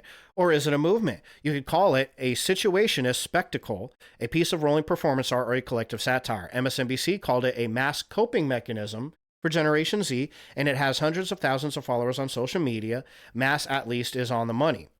It's the most perfect, playful distillation of where we were in relation to the media landscape we've built but can't control, and which only half of us can find our way around. It's a made-up conspiracy theory that is just realistic enough as conspiracies go to convince QAnon supporters that birds aren't real, but has just enough satirical flags that Generation Z recognizes immediately what is going on. So the Guardian really likes this because those dirty, filthy right-wingers are likely to believe in it. Again, remember, we just watched Pete Hegseth on Fox News talking to this kid like he was an idiot, right? It's a conspiracy theory within a conspiracy, a little aneurysm of reality and mockery in the bloodstream of the mad Pizzagate-style theories that animate the alt-right. It is mockery of the conspiracy theories that animate the alt-right. Interesting. I do remember Peter McKindow saying that this actually had nothing to do with politics in 2023. But here's a Guardian telling you that it does. There's that humanist movement telling you that it does. Birds Aren't Real didn't really stay in Memphis. Okay, whatever. McKindo recalls being back at college 5 hours away. I remember seeing videos of people chanting, yes, yes, yes. It's no surprise that it first gained popularity among high schoolers. The younger you are, the quicker you get. Teenagers understand it. They don't need footnotes, McKindo says. I asked my own 2 teenagers if they were aware of Birds Aren't Real. They went off on some crazy extemporizing where pigeon was pronounced piggin and doves had the greatest surveillance accuracy, and it seemed that they really did have a good working knowledge of how a fake conspiracy theory functioned with its need for jargon and taxonomy. Oh, wow. Well, aren't your teenagers just really smart, according to you? This kind of reads, look, there's this continuous meme all over the internet, specifically liberal white women will post something on social media saying like, my 5-year-old turned to me today and told me, Mother, I think all LGBTQ people deserve the right to live. And I said, baby, you are so smart. And people are like, yeah, your fucking 5-year-old didn't say that, bitch. Like, what are you doing? What you're using your 5-year-old to pander? Like, what is happening here? Like, this reeks of that right there. I remember saying how my teenagers understood how a fake conspiracy theory functioned with its need for jargon and taxonomy. Okay. All right, your kids are smart. We all believe you. Then I asked again the next day, and it turned out that they had never heard of it. They were just taking the piss. Okay, that's good. That's hilarious. That's a little bit better, right? She was playing, whoever wrote this was playing way too much into this territory. Oh, gee whiz. What do we got here? That looks like a usual suspect to me. I did say liberal white women, right? So, and I called that one. But glad her teenagers didn't end up being as intelligent and insightful as every other liberal white woman's 5-year-old ends up being on the internet. Teenagers do just seem to get it. I still need quite a lot of footnotes. So it's the 4th interview McKindo has given.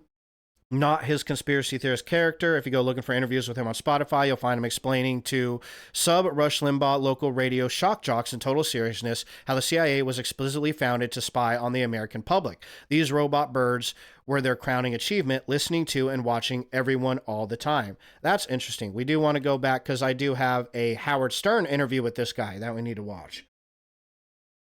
He describes somberly, as a matter of fact, the genocide of the real birds, yada yada. The shock jock will typically say something non-committal, such as, that's bad. In fairness, if it were true, it would be quite bad. Yeah, that is true. Good point. Good point. It's a vivid dramatization of how divisive conspiracy theories are. People who believe them and live in another world where any wild theory flies, and even the most fleeting attempts to fact check it or test against logic, if birds have been destroyed, who's eating all the worms, marks you out as a brainwashed liberal. Interesting.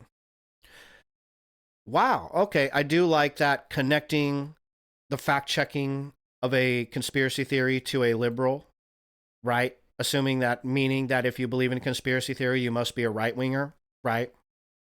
We did hear this similar talk from the humanist theory, yes. People who don't believe them cannot think themselves into the headspace of those who do.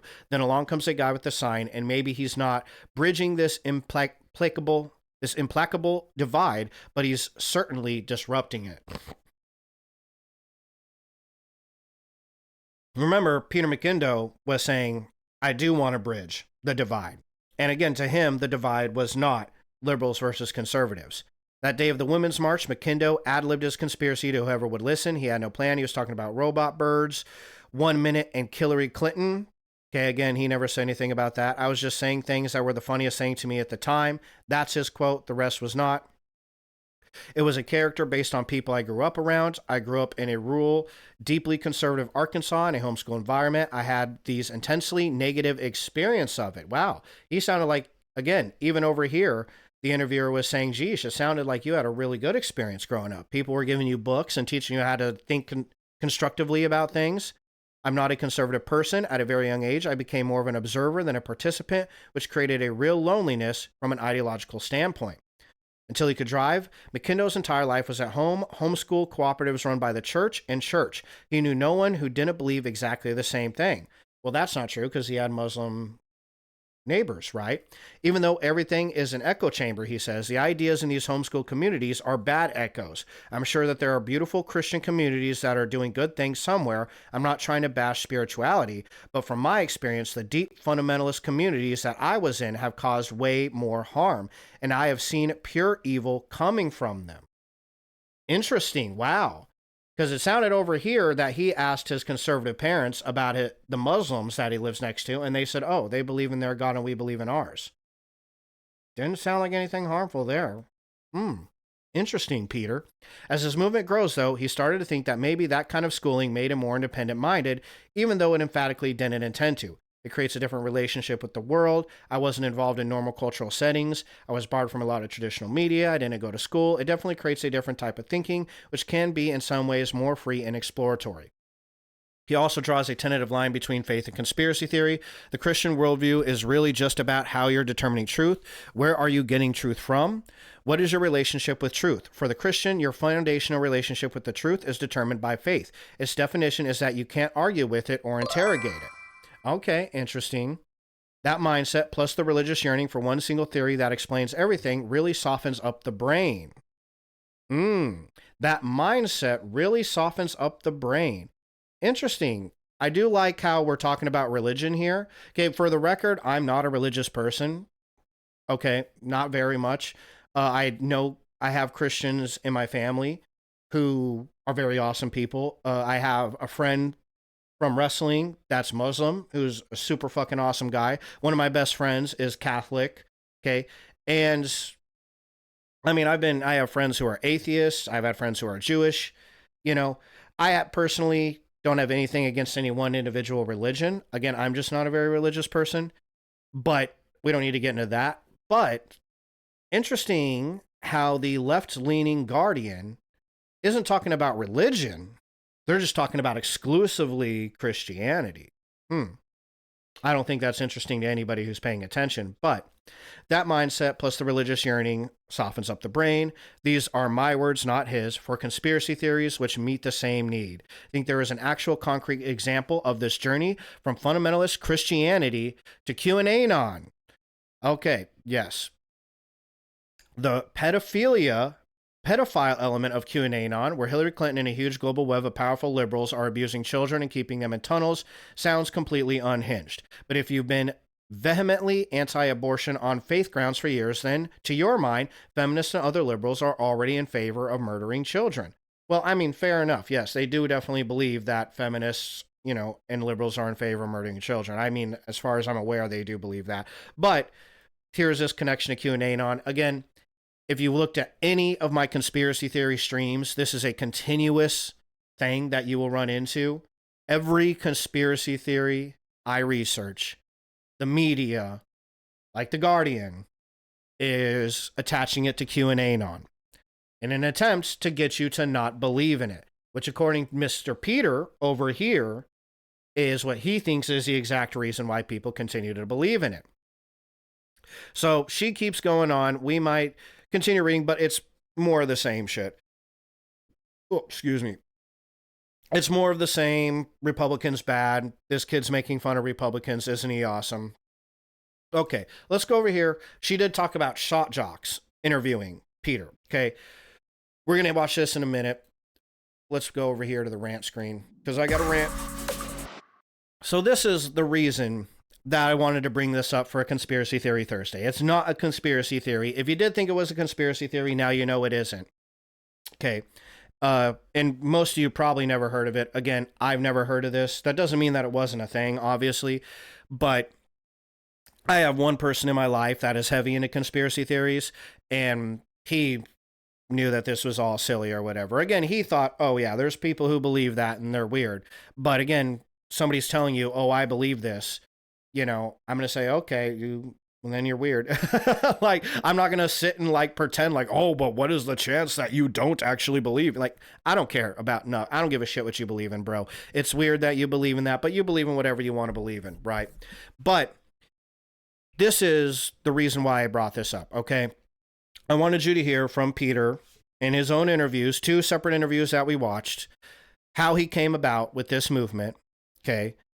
And what the movement means to him, and then inevitably what the media is saying the movement means. And there's a very clear divide, a very, very clear divide. Okay, now I don't know, and I couldn't tell you if that divide is because Peter's lying his ass off in between different interviews. In one interview, he's saying, oh no, this isn't to make fun of anybody and it has nothing to do with politics. And then in the next interview, he's like, those goddamn Christian Republican bastards, whatever. Maybe he's doing that. And the reality is, honestly, he could be. Because when I look at him, he's a funny guy and he's full of comedy.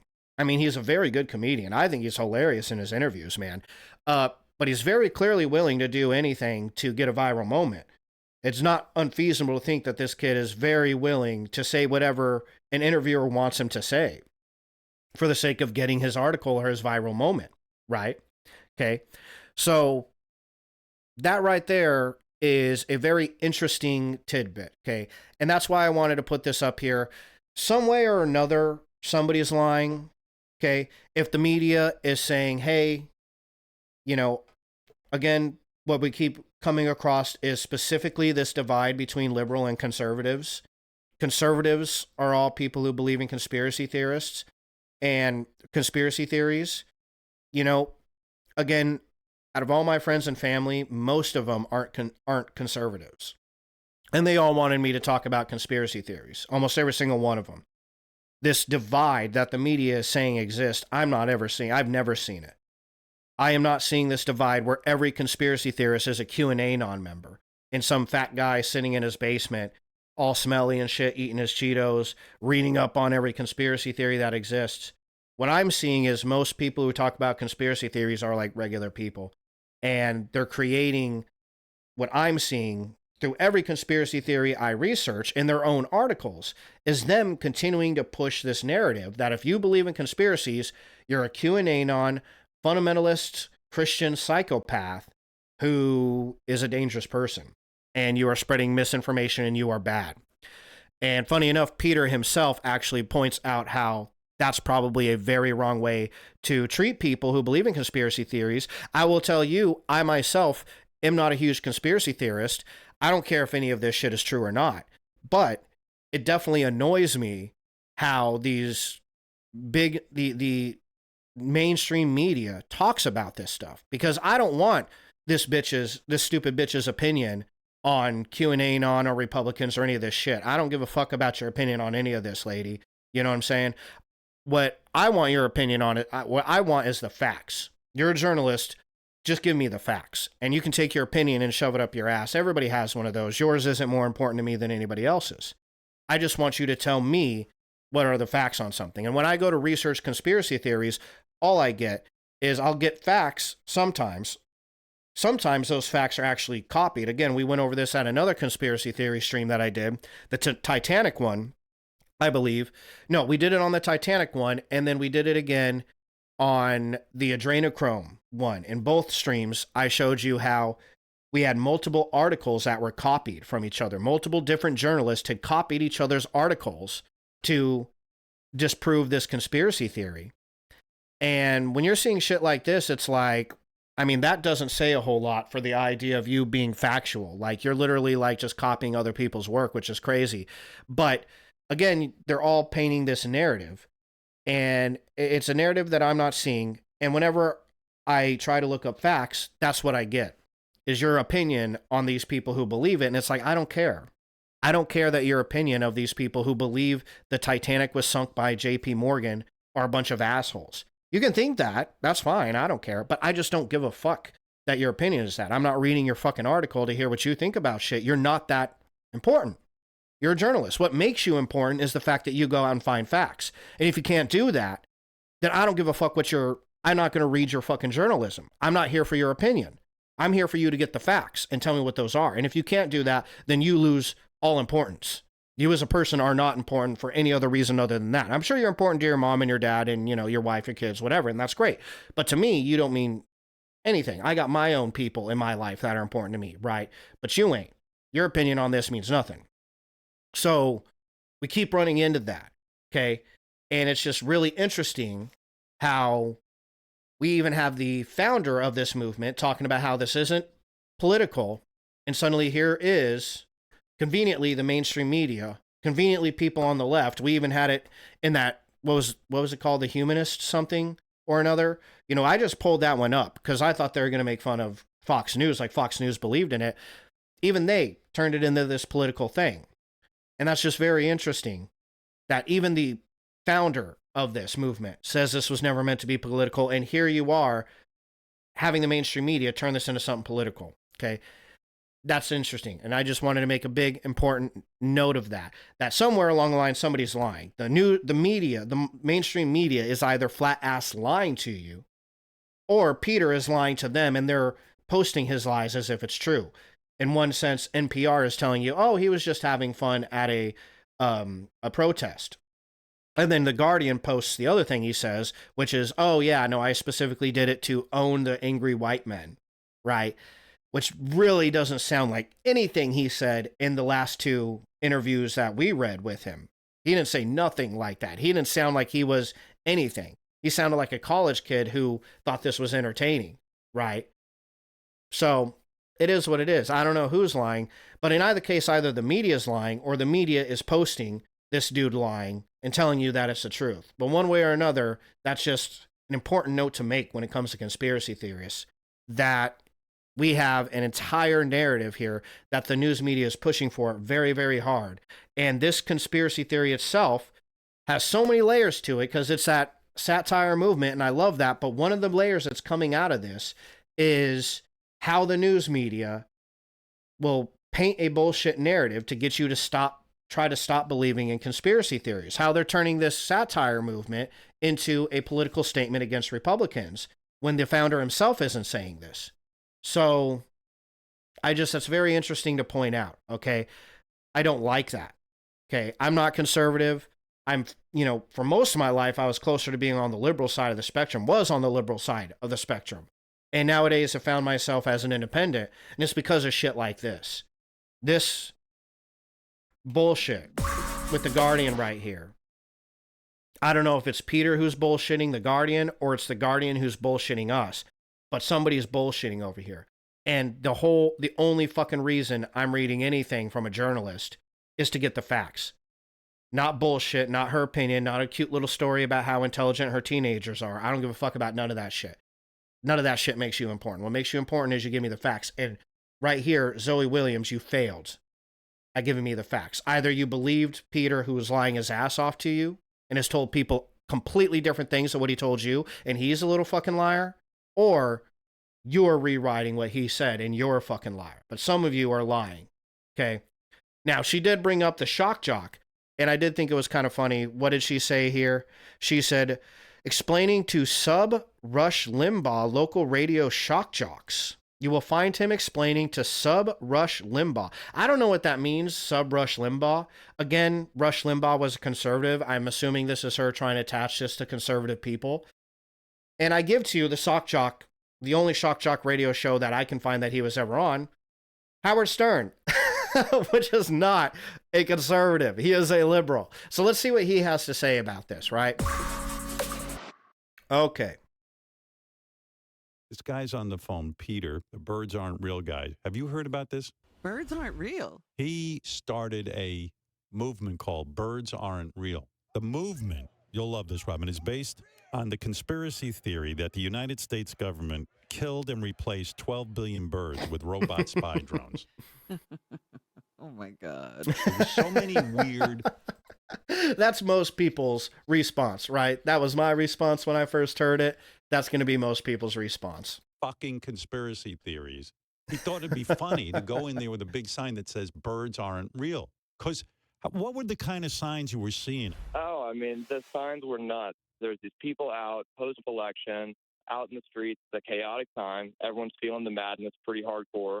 It was just a lot of, like, kind of hateful rhetoric being spread. It's so funny to go to a conspiracy theory rally, and then once... Interesting. Now, he was at a conspiracy theory rally, not a women's march. You hold up a sign that says birds aren't real, it reduces the whole thing to chaos. It's like, it's just so absurd.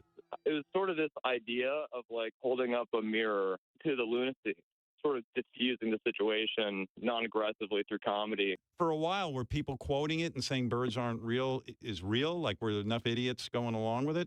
So, yeah, I mean, that was kind of the goal of the project. You know, I've been doing Birds Aren't Real for 4 years now. And starting off, the goal was to kind of make this fictional character that lives in the real world. And I wanted kind of people to process the character as a real person. So I spent 4 years in character. You know, local media reported on Birds Aren't Real as having existed. That was a funny interview. See, that's the thing I like about this movement. It's so easy to get fake information out there between the internet and even the media sucks. Right, nobody fact checks. Nobody does anything. I thought it was pretty funny. I saw a tape of Peter on a news show, and what'd you do? You drank clam juice right before they interviewed you, and then you just threw up when they started interviewing you. Oh, my God, yeah. So I wanted to make myself throw up on live TV because, in theory, my character is this nervous guy from Arkansas. You know, in his mind that day, he had a big responsibility. He was carrying the world on his... Hold on. When did this come out? This was 3 years ago. So this is 2022. Remember, the interview was 2021. That's when he came out and said that he was, you know, he wasn't really this guy, right? Like, this was all just a skit he was playing. Again, though, we found articles from 2018 and 19. Everybody already knew that. Back to carry the truth of the movement to the people. But my character flubbed it, got super nervous on TV, and vomited. Oh, my God. I'm so nervous. I'm so sorry. Well, we hope you're okay. In order to do that, I had to wake up early, drive to Walmart, buy 4 cans of clam chowder, and just stuff them down. But right before we went live, I had just eaten as much clam chowder as I could humanly fit in my stomach. By the time we went on air, I just overflowed. The movement's pretty big now. I mean, Peter's making a living because he can sell Birds Aren't Real merch. Well, I don't know how this is helping.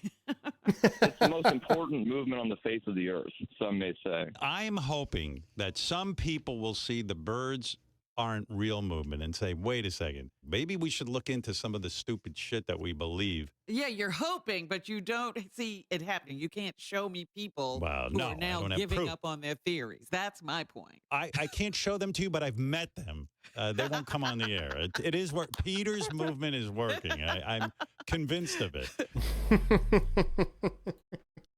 Okay. So that's a very interesting video.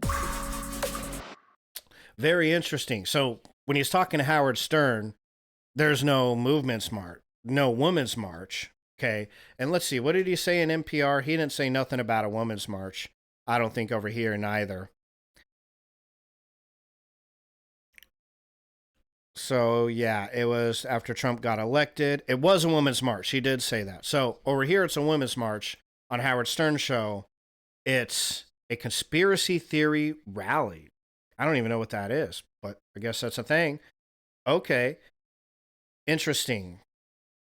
So, to be honest, I'm putting all this together, and I have something else I want to show you guys. So, I looked up Peter McKindow, obviously, for this stream to learn a little bit about him, and I can't find jack shit about what he's up to nowadays.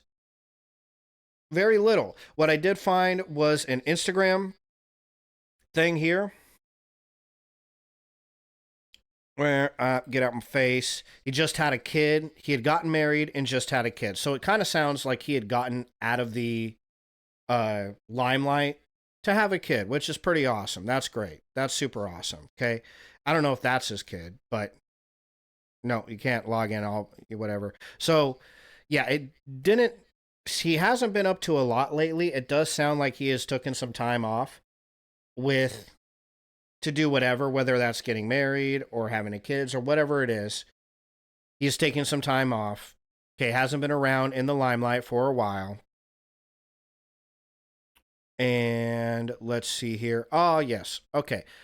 Now, I did find this article from Slate, and this was in 2024. So this is the most recent article we've looked at.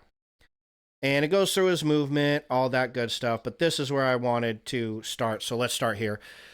In such a polarized nation, having been trained in that common language is a rare thing. But McKindow thinks his personal experience during his childhood and while on the road might show others the value in learning it. The common language is talking to people who have different views than you. Though McKindow speaks to the left, this isn't just about left versus right. The split between who got the joke about birds aren't real wasn't ever about political affiliation. Okay, so we're back on that now.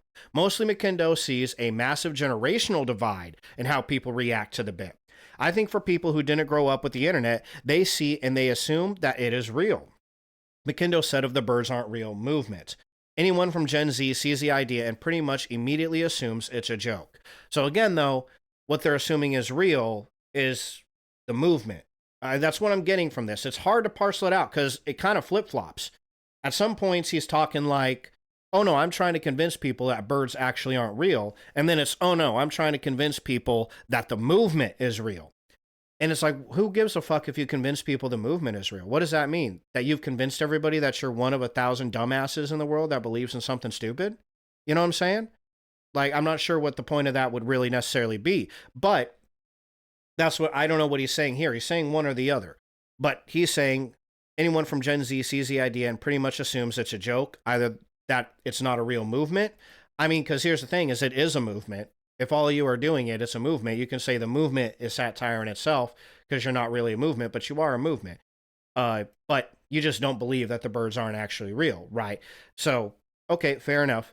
But older people seem to assume that it is real. Again, I'm not sure which one that is, right? Are older people thinking the birds actually aren't real is real? Or are they thinking that your movement is real? There's a sardonic sensibility there that is worth mining. Next year, we'll see between 7 million and 9 million potential new Gen Z voters compared with 2020. This November, the 2024 presidential election, almost half the electorate will be under the age of 45, according to data from the Brookings Institute. And McKindow has been seen firsthand the potential for activism among his cohort. Across the U.S., 19-year-olds McKindo had never met slid into his DMs to ask permission to launch chapters of the Birds Aren't Real in their own cities and states, sporting the merch, launching their own social channels, and handing out flyers at their local farmers markets. Thousands have turned up for massive rallies, including in Washington Square Park, where protesters booed pigeons that flew overhead. At a demonstration beneath the Gateway Arch, McKindo put down his megaphone to symbolically set fire to a St. Louis Cardinals flag because of the Cardinal. We saw a picture of that, right? As the crowd cheered. In November 2021, hundreds of bird truthers encircled the then Twitter headquarters in protest of its bird logo. Oh, that's so fucking funny.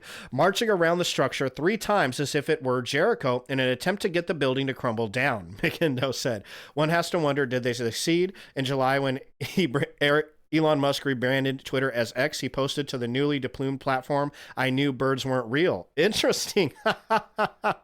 That's funny. We made it local and tangible, McKindo said, and we created systems where people could feel like it was their own. Now, the question is, if young people would turn up in such massive numbers with such unflagging energy for a fake cause, can McKindo help turn them out for a real one? McKindo and his friend Adam Faze, who produces shows for TikTok and recently raised $750,000 seed round for his new content production company, are attempting to harness this type of enthusiasm with a political network they called 50 Stars. The right has a very strong engine ecosystem that is communicating with Gen Z, from the Daily Wire to MAGA YouTubers, the Nelk Boys to the Joe Roganverse to the Jordan Petersons and the Andrew Tates, McKindo said.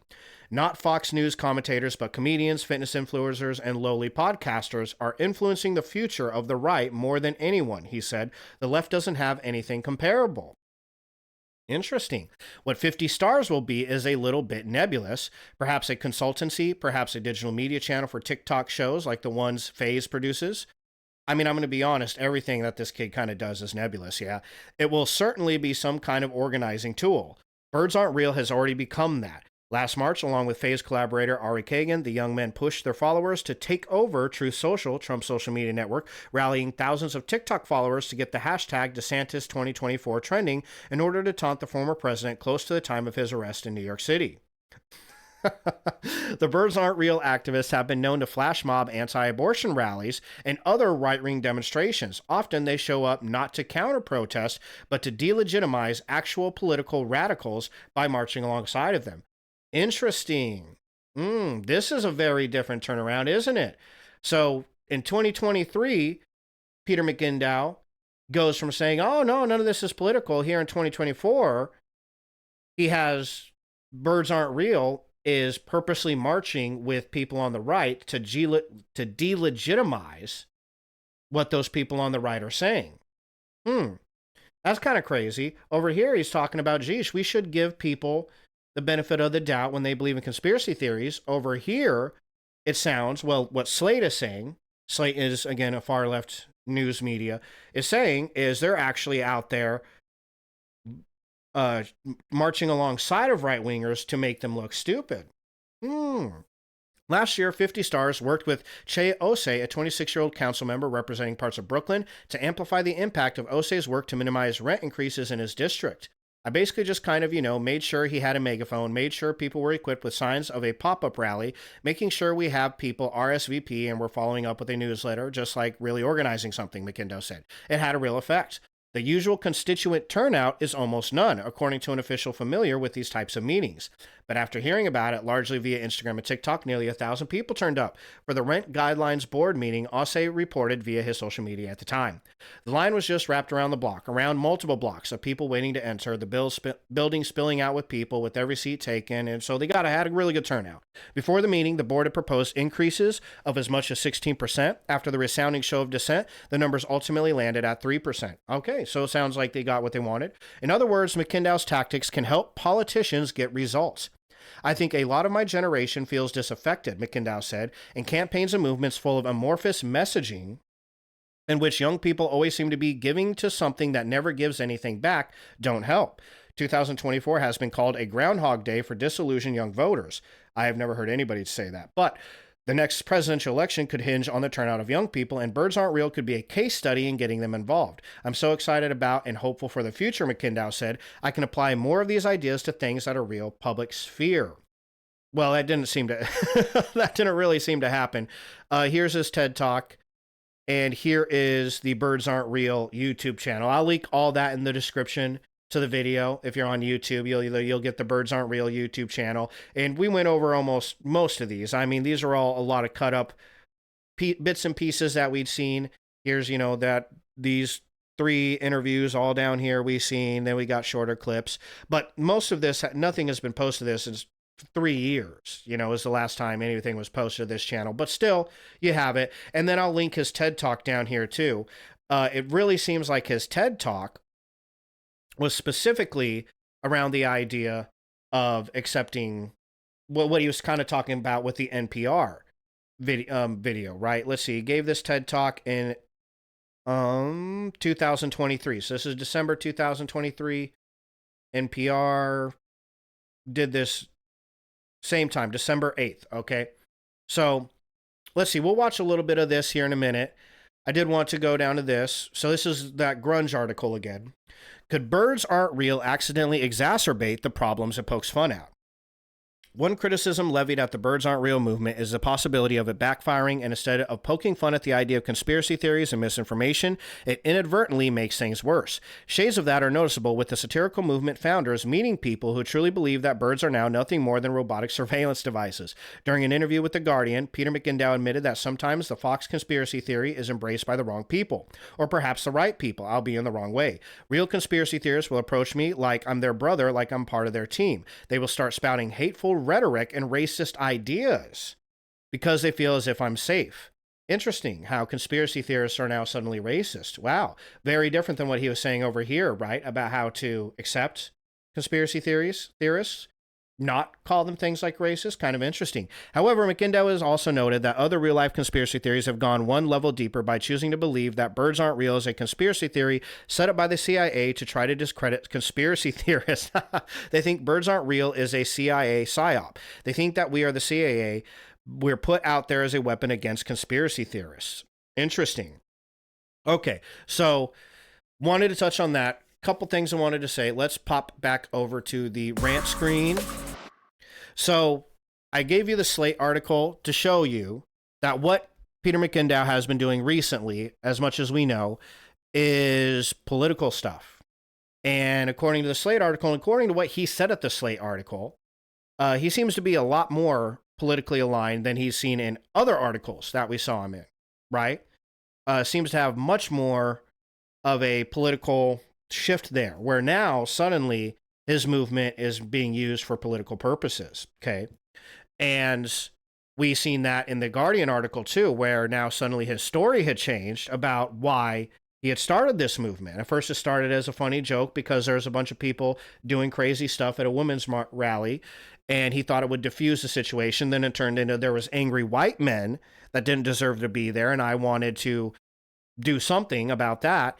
And then on the Howard Stern show, it turned into, oh, actually, I was at a conspiracy theorist rally when I started this, okay? And now, after merchandising this entire movement and making money off of it, now he's going to use it to get himself into politics, okay? And start doing political-orientated stuff. And now suddenly what started at one point as just a way to make fun of the media is now being used to discredit conservatives when they're out there protesting things. And according to the NPR interview in the same year, we actually should care about, this was a way for him to understand conspiracy theorists. Now he understands how conspiracy theorists feel, and maybe we shouldn't make fun of them and say nasty things about them just because they believe in something different than us.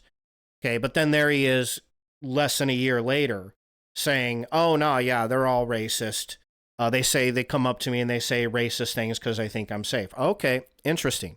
So I'll give you my thoughts on it. I wanted to give you everything on the Birds Aren't Real conspiracy because it's a very interesting subject. Really, at the end of the day, my Thursdays are about interesting conspiracy theories, or about interesting subjects, me giving you all the information I can find on them and letting you decide for yourself what you think about it. And that's all I wanted to do. This is a very interesting one because it's like I said, it's a non-conspiracy conspiracy theory. Yeah.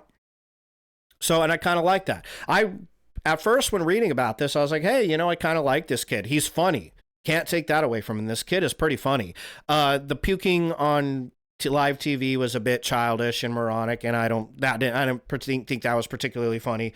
But all the other interviews he gave, I thought were fucking hilarious. He was so on point, and like his delivery was so fucking comedic. The videos that they shot for the website were done so well. I thought they were very well done. But my honest view on this, if you want my view on it, this kid sounds like he's, I mean, I don't like to use the word, but he's a grifter. He sounds like he's a bullshitter.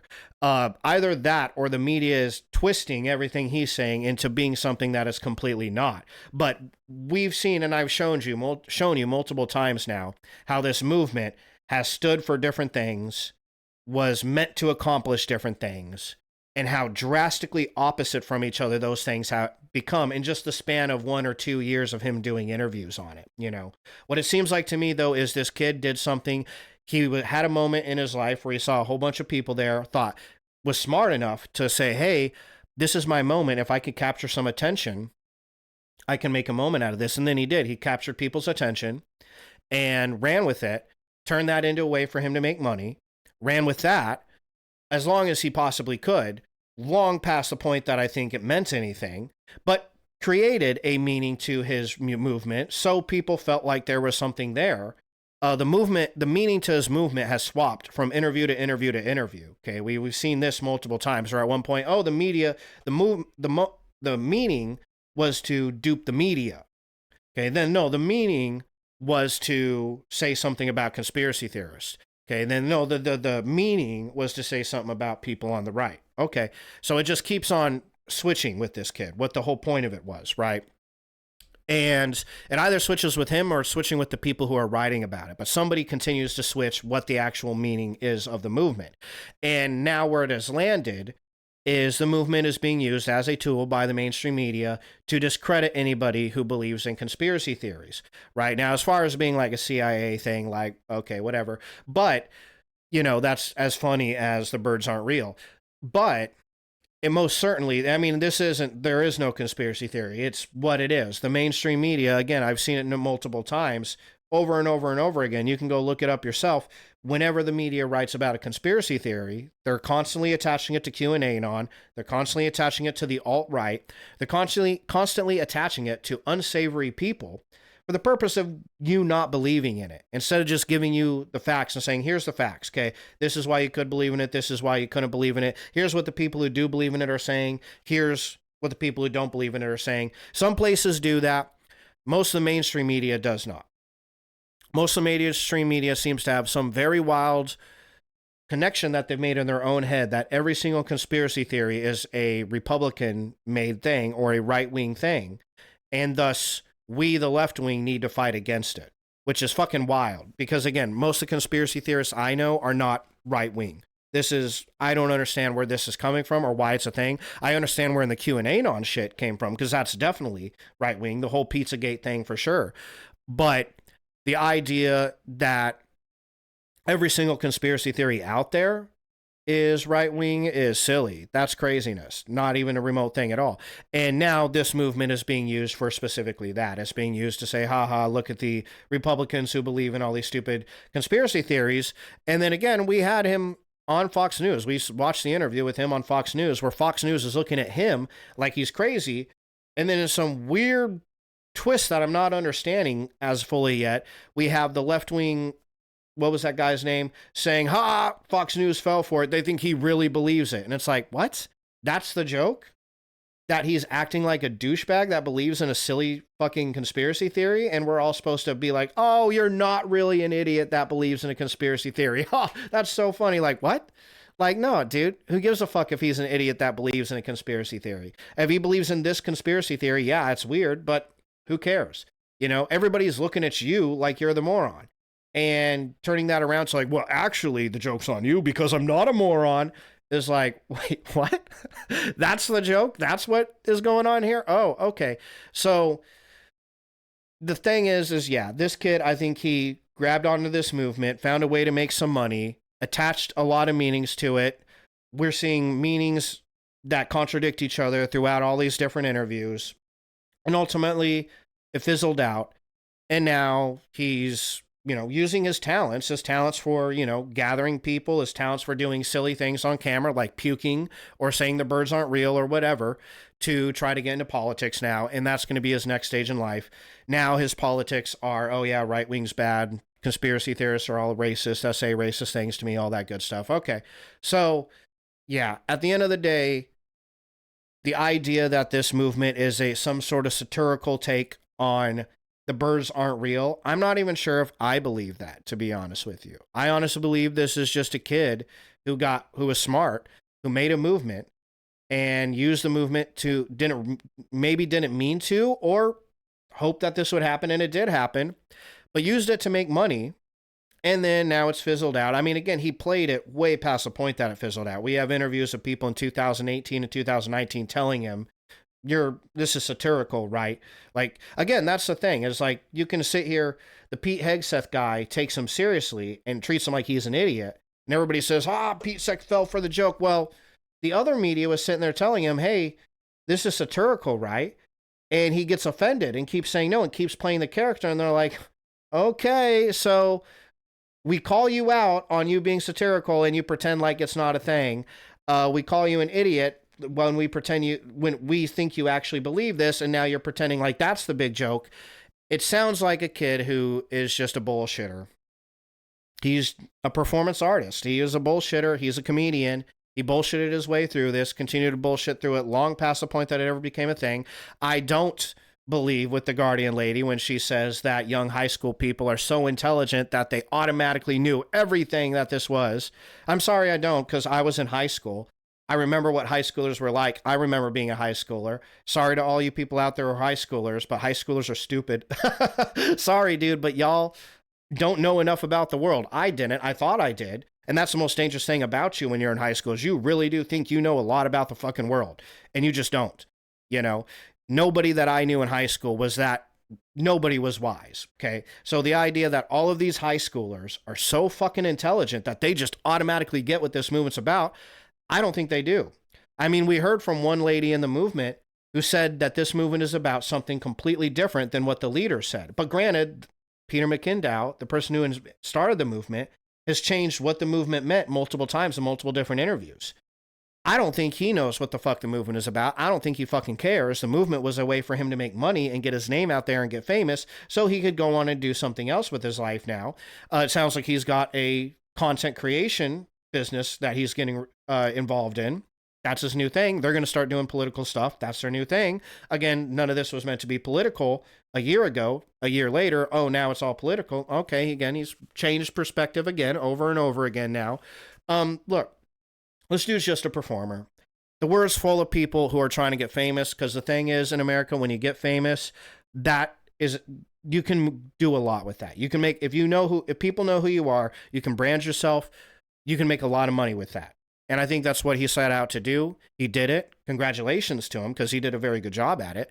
And I think he's going to try to turn that into something else. I suspect whatever we see from this kid is probably going to end up being bullshit. I think the Birds Aren't Real movement, not only is it bullshit, but I think the idea that it's even a satirical movement is in and of itself bullshit. I think there's a whole bunch of Generation Z kids who think themselves intelligent enough to understand these multi-levels of it or whatever. And the reality is they all have a different opinion on what it actually means. I bet if you lined up Birds Aren't Real movement people from different cities, they would all give you different answers about what this movement is, if this movement even is that big. Because again, I'm almost halfway convinced that this movement isn't that big at all. Again, I've never met anyone in my fucking life who heard this except for maybe 2 people. That's it. When we went to go look at who was talking about it. Peter McKindow says in his interview with NPR, and he lies in that interview, from what I can tell, and says, oh yeah, the news media was talking about how they really thought it was real. Nobody was talking about that. Nobody. The only 2 news interviews we found with you was Fox News, 3. One, Fox News, where, okay, they thought you really believed in it, but they thought you were an idiot. They were talking to you like you were a moron. Okay. So again, you're doing this thing where, oh, that's the joke, is I'm not really stupid. It's like, so you walked into the room, shit your pants, and everybody said, oh my God, this fucking retard just shit his pants. And you said, oh, joke's on you. I'm not really a retard. It's like, Okay. Like, is that the joke? Go clean up your shitty pants, motherfucker. Like, what the fuck was that? All right, whatever. But then the second interview, they called you out on being full of shit, and you just continued to play your character, even though they were weirded out by it, which was fucking hilarious. In both circumstances, by the way, both interviews were fucking great. I laughed my ass off at both of them. And then the third interview, which was a little less funny, but third interview, you know, they didn't even get a chance to actually talk to you about it because all you did was fake puke on camera, you know, and then that was it. And again, that interview I didn't think was particularly entertaining because I don't like watching people vomit, but that's it. This whole idea that all of the mainstream media news was talking about you as they believed you, I'm not finding anything about that. Everything that we're finding is they all knew you were a satirical movement, and that was that, you know. So take from it what you want. Those are my thoughts on the Birds Aren't Real movement. I think there's a lot of people who really want this movement to be about something special, and I honestly think that it was just this kid who is just a little bullshitter who bullshitted people and made money off of it. I mean, we see him, and if that's not, you know, this is one, is either he's a bullshitter, he made a bunch of money off it, and he really didn't give a fuck what the movement was about. It was just a way for him to get famous and put himself in the limelight so he can continue to make money, in which case he succeeded. Or two, whatever he decided, whatever, he might be a sincere person, and maybe his idea of what the movement was supposed to be about changed with time. You know, as he got older, he realized different things and things started changing, and that's totally sincere, you know. But if that's the case, then the mainstream media is the ones that are bullshitting about it, and they're trying to make this movement into some sort of political statement, and it really isn't that. Okay, which again, in that point, is that in and of itself is a very important point to make, because that is something that even Peter McIndoe says in his own interview is something you run into continuously when you're just trying to look into these conspiracy theories just to have fun. Like, we're literally just doing a fucking podcast now to have a good time and look into this shit. Whether or not it's real or not, I personally don't give a shit. You know, you, the viewer, gets to decide what you think about it, and whatever you think about it is fine with me. Whether you think it's total bullshit or you 100% believe it, you do you, bro. It don't bother me none. You know what I mean? It doesn't matter. I don't really care if this is real or not. But even when we're just having fun, just looking into conspiracy theories, even when I get to the celebrities are vampires conspiracy theory, we got mainstream media bringing up QAnon, trying to attach that to right-wing conspiracies. And I'm just like, like, this is an obvious trend y'all are doing. And in some cases, I obviously know you're full of shit on it. And this seems to be one of those cases where it's like, well, this could be one of those cases where it's like, well, we have this kid saying that it's not that. So all y'all that are saying it is that are either full of shit, or this kid is full of shit and he's just making it up as he goes for the sake of making money. So take what you want from it. You decide what you think about the Birds Aren't Real conspiracy theory, but that's the Birds Aren't Real. So that does it today for our Conspiracy Theory Thursday. That was a fun one. If you enjoy this kind of content, so I noticed couple people got on live. Thank you for tuning in, whoever that was. I appreciate it. I don't think anybody stuck around, though. I think it's just my cutie pie that's watching now. So, cutie pie, thank you for sticking around, as always. Appreciate you. If you watch this video on YouTube, thanks for sticking around to the end. Please give the video a like and subscribe. If you enjoyed the content, obviously, if you enjoyed the content, be sure to check out my Conspiracy Theory Thursday playlist on my YouTube channel for more content, all right? And if you enjoy this kind of content, then next Thursday, we'll be coming in, for a very interesting one. It's not, it is a conspiracy theory, it's kind of not. It is the AI takeover of art. So a lot of people are 100% convinced that AI is going to take over everything in the art world, and every artist is going to be out of a job. A lot of other people are convinced that that's bullshit. We're going to look into the evidence and see what we think about it, and see what everybody's saying about it. So that's next Thursday. This Friday is Film Buff Fridays. It's my favorite day of the week. And I don't quite know if I'm going to do it yet, because I know tomorrow is the 4th of July. I'm going to see how I feel tomorrow after my workout, see how my cutie pie feels, see if she wants to go do something fun. And if me and her decide it's not a thing, then I'm not going to be doing it. So you might not see me tomorrow. If you do see me tomorrow, I'm trying not to burp in your face. If you do see me tomorrow, my fucking stomach heard me say, try not to burp, and he immediately burped. If I do, for the third time, if I do come in tomorrow, it'll be again at 7 p.m., Film Buff Fridays. We're going over formalist film theory. So this is the last of the 3 starter film theories that we're going over. We went over auteur theory, then structuralist film theory, and now we're going over formalism film theory. All right. So once we have those three film theories, we've dived into all those three. I'm officially done going over all these different film theories. We're not going to get into any of the more esoteric ones because we at this point I want to start analyzing film from the perspective of these three film theories to really burn them into my brain and get good at them. And hopefully you'll come along for the ride for that. So that's what we'll be doing. All right. So tomorrow we're talking about formalist film theory. Okay. And that'll be at 7 p.m. tomorrow night. Whether you see me or not tomorrow, I hope whoever sees this has a very happy 4th of July. You guys just have a wonderful rest of your night then. Till next time. Peace.